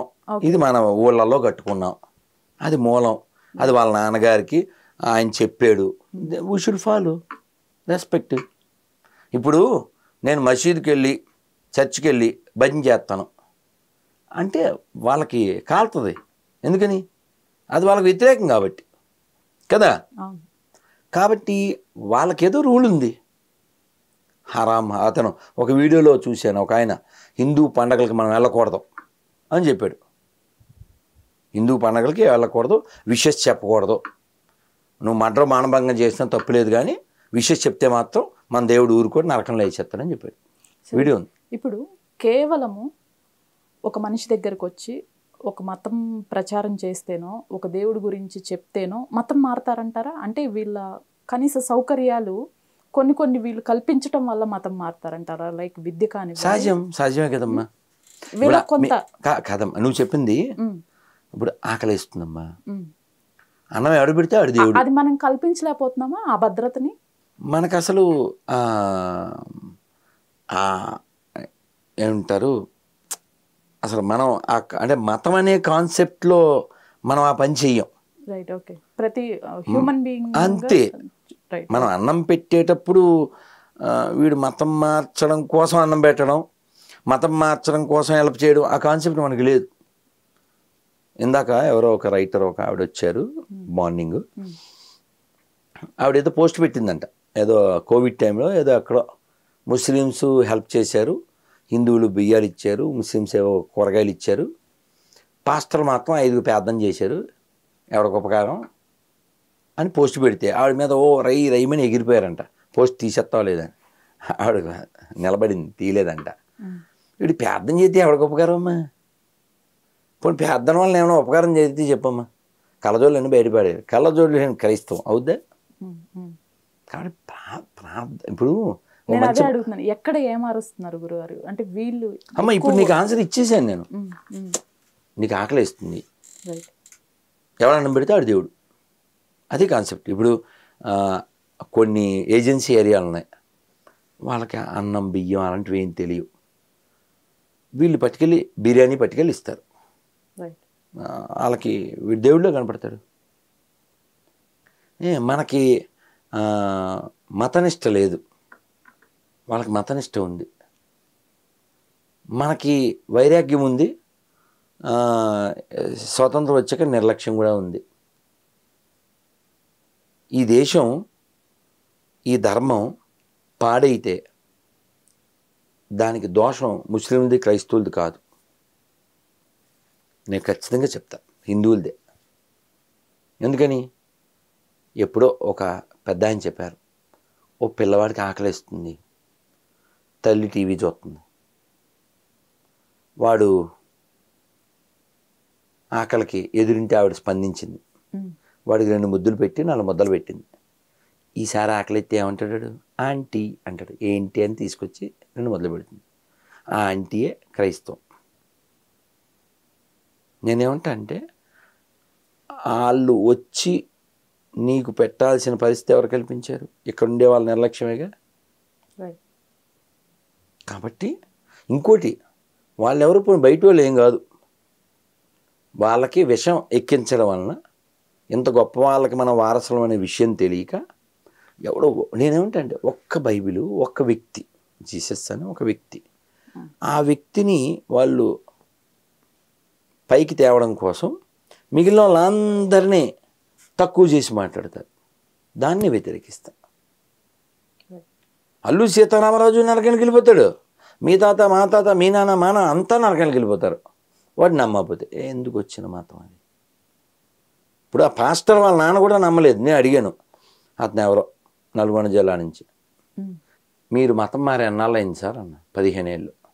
మరి మీ నాన్నగారు అప్పుడు ఉన్నారా చనిపోయారు అన్న. చనిపోయారు. మరి మీ నాన్నగారు నరకానికి వెళ్తారా స్వర్గానికి వెళ్తారా అన్న. ఖచ్చితంగా మా దేవుడిని నమ్మలేదు కాబట్టి నరకమే అన్నాడు. నేను చెప్పాను, నిజమే, నీలాంటి పనికి మనలోనికి అన్నాక నరకానికి వెళ్ళాల్సిందే. నిన్ను టీచర్ని చేసి నీకు ఫ్యూచర్ ఇస్తే నువ్వు ఒక రెడిక్యులస్ క్రీచర్లా మాట్లాడుతున్నావు. నీలాంటి పనికి మనలోని కన్నందుకు ఆయన ఖచ్చితంగా నరకానికి వెళ్తాడు అని చెప్పి పెట్టేశాడు. చచ్చిపోయిన నాన్నకి ఈ బ్రదర్ అనిల్ కుమార్ అన్నాడు కదా, ఉరిమిలక్ మూడు, వాళ్ళ నాన్న చచ్చిపోతే వెళ్ళలేదు. అలా చాలామంది. మనం ఏం చెప్తాం? రాముడు బోరుని ఏడిచాడు వాళ్ళ నాన్నగారు చనిపోయిన విషయం తెలిసి. జటాయువుకి ఆయన అంత్యక్రియలు చేశాడు. రాముడు లక్ష్మణుడు ఇద్దరు కలిసి చితి మీద పేర్చి తండ్రికి చెయ్యని అంతా అంత్యేష్టాన్ని చేశారు. ఓ పక్షికి మనం విలువిచ్చాం, ఓ పక్షికి కూడా మనం విలువిచ్చాం, మనుషులకి ఎందుకు ఇవ్వం? అయితే ఎవడైతే మనుషుల్ని కులం పేరు మీదో రంగు పేరు మీదో అసమానత చూపించాడో వాడు రాస్కెల్ నెంబర్ 1. ఆడెవడైనా ఆడి పేరు చివర ఏమన్నా సరే. మనకి శాస్త్రం అయితే చెప్పలే. ఇలాంటి వంకర వెధవలకి శంకర్ల వారు వచ్చి కంకర వేసి గట్టిగా బుద్ధి చెప్పారు. శివుడే వచ్చాడు చండాల రూపంలో, తప్పుకో అన్నారు ఆదిశంకర్ల వారు. ఎవరిని అన్నాడు? పంచభూతాత్మైన ఈ శరీరాన్నేనా అన్నాడు. ఆ తర్వాత వచ్చినవాడు శంకరుడని అర్థమైంది. అలాగా అందరిలో శివుడే ఉన్నాడు. ఇప్పుడు మనం ఎవరినైనా దూరం పెట్టాలి అంటే కేవలం వాడు అపరిశుభ్రంగా ఉంటే దూరం పెట్టాలి. అపరిశుభ్రత ఉంటేనే శుభ్రం, అపరిశుభ్రత ఉంటే దూరం పెట్టాలి. వాడు సొంత కొడుకైనా ఇప్పుడు తాగుబోతాడండి, వాడు ఎవడైతే ఏంటంటే తాగుబోతాడే, వాడు ఏ క్యాస్ట్ అయితే తాగుబోతాడికి ఏమన్నా క్యాస్ట్ ఉంటుందా? వేస్ట్ ఫీల్ వాడు. అలాగా వాడి గుణాన్ని బట్టి తప్ప పుట్టుకుని బట్టి కాదు కాదు కాదు. ఎవరైనా అలా అన్నాడు అనుకోండి పుట్టుకు బట్టి, అంటే వాడి శాస్త్రాన్ని పాటించట్లేదు. జన్మనా జాయితే శూద్ర సంస్కారా ద్విజే భవేత్. సంస్కారం వల్ల వాడు ద్విజుడు అవుతాడు. అలా ఎంత వెనక్కి వెళ్ళినా అదే. ఇప్పుడు పోనీ ఈ ఇస్కాన్ సిస్టంలో కూడా చూడండి, ఎంతోమంది సన్యాసులు అయ్యారు, వాళ్ళంతా అమెరికన్స్ కదా, మరి యూరోపియన్స్, సౌత్ ఆఫ్రికన్స్. సౌత్ ఆఫ్రికాలో ఆయన సన్యాసి ఎలా అయ్యాడండి? వాళ్ళు భాగవతం చెప్తుంటే అయ్యో చిచ్చి మనం వేస్ట్ అని అనిపిస్తుంది. అంత బాగా శ్లోకాలు చెప్పి అంత బాగా వాళ్ళు వివరిస్తున్నారు. అలా అంత బాగా ఎదిగారు. కాబట్టి ఆధ్యాత్మికంగా ఎదగడం కోసం ఈ జీవితం తప్ప రంగు మీద, ప్రాంతం మీద, కులం మీద, భాష మీద, వీటి మీద కామెంట్లు చేసుకుని సమయాన్ని వ్యర్థం చేసుకోవడానికి కాదు. చిన్న జీవితం. రాముణ్ణి దేవుడు ఉన్నాడు అని అందరూ ఒప్పుకుంటున్నాం కదమ్మా. కాబట్టి గొడవ ఏముందమ్మా? ఇక్కడ నలుగురు ఉన్నాం, నలుగురు దేవుడు ఉన్నాడని ఒప్పుకుంటున్నాం. మీరేమో రామ అని పిలుస్తారు, నేను కృష్ణ అంటాను, ఆయన అల్లా అంటాడు, ఆయన యేసు అంటాడు. మనకేం ప్రాబ్లం లేదు. మరి వాళ్ళిద్దరి ప్రాబ్లం ఏంటి ఇప్పుడు? మనం ఒప్పుకుంటున్నాంగా, ఈ 2 అక్షరాలు, ఆ 2 అక్షరాలు, 2 అక్షరాలు, 2 అక్షరాలు బాగా ఓకే. నో, నేను చెప్పిన పేరుతోనే పిలవాలి, అక్కడ ప్రాబ్లం. ఆల్రైట్, థ్యాంక్ యూ గురుగారు, థ్యాంక్ యూ సో మచ్. అంతే. వారికి బుద్ధి రావాలని, ఈ చిన్న జీవితాన్ని వ్యర్థం చేసుకోకూడదని, కేవలం అక్షరాల కోసం లక్షల మందిని బలి చేయకూడదని, అలాగే రంగో, కులమో, ప్రాంతమో, భాష ఆధారంగా ఎవరినైనా తక్కువగా చూస్తే వాడిని తన్ని తరమాలని మీ టీవీ సాక్షిగా చెప్తున్నాను.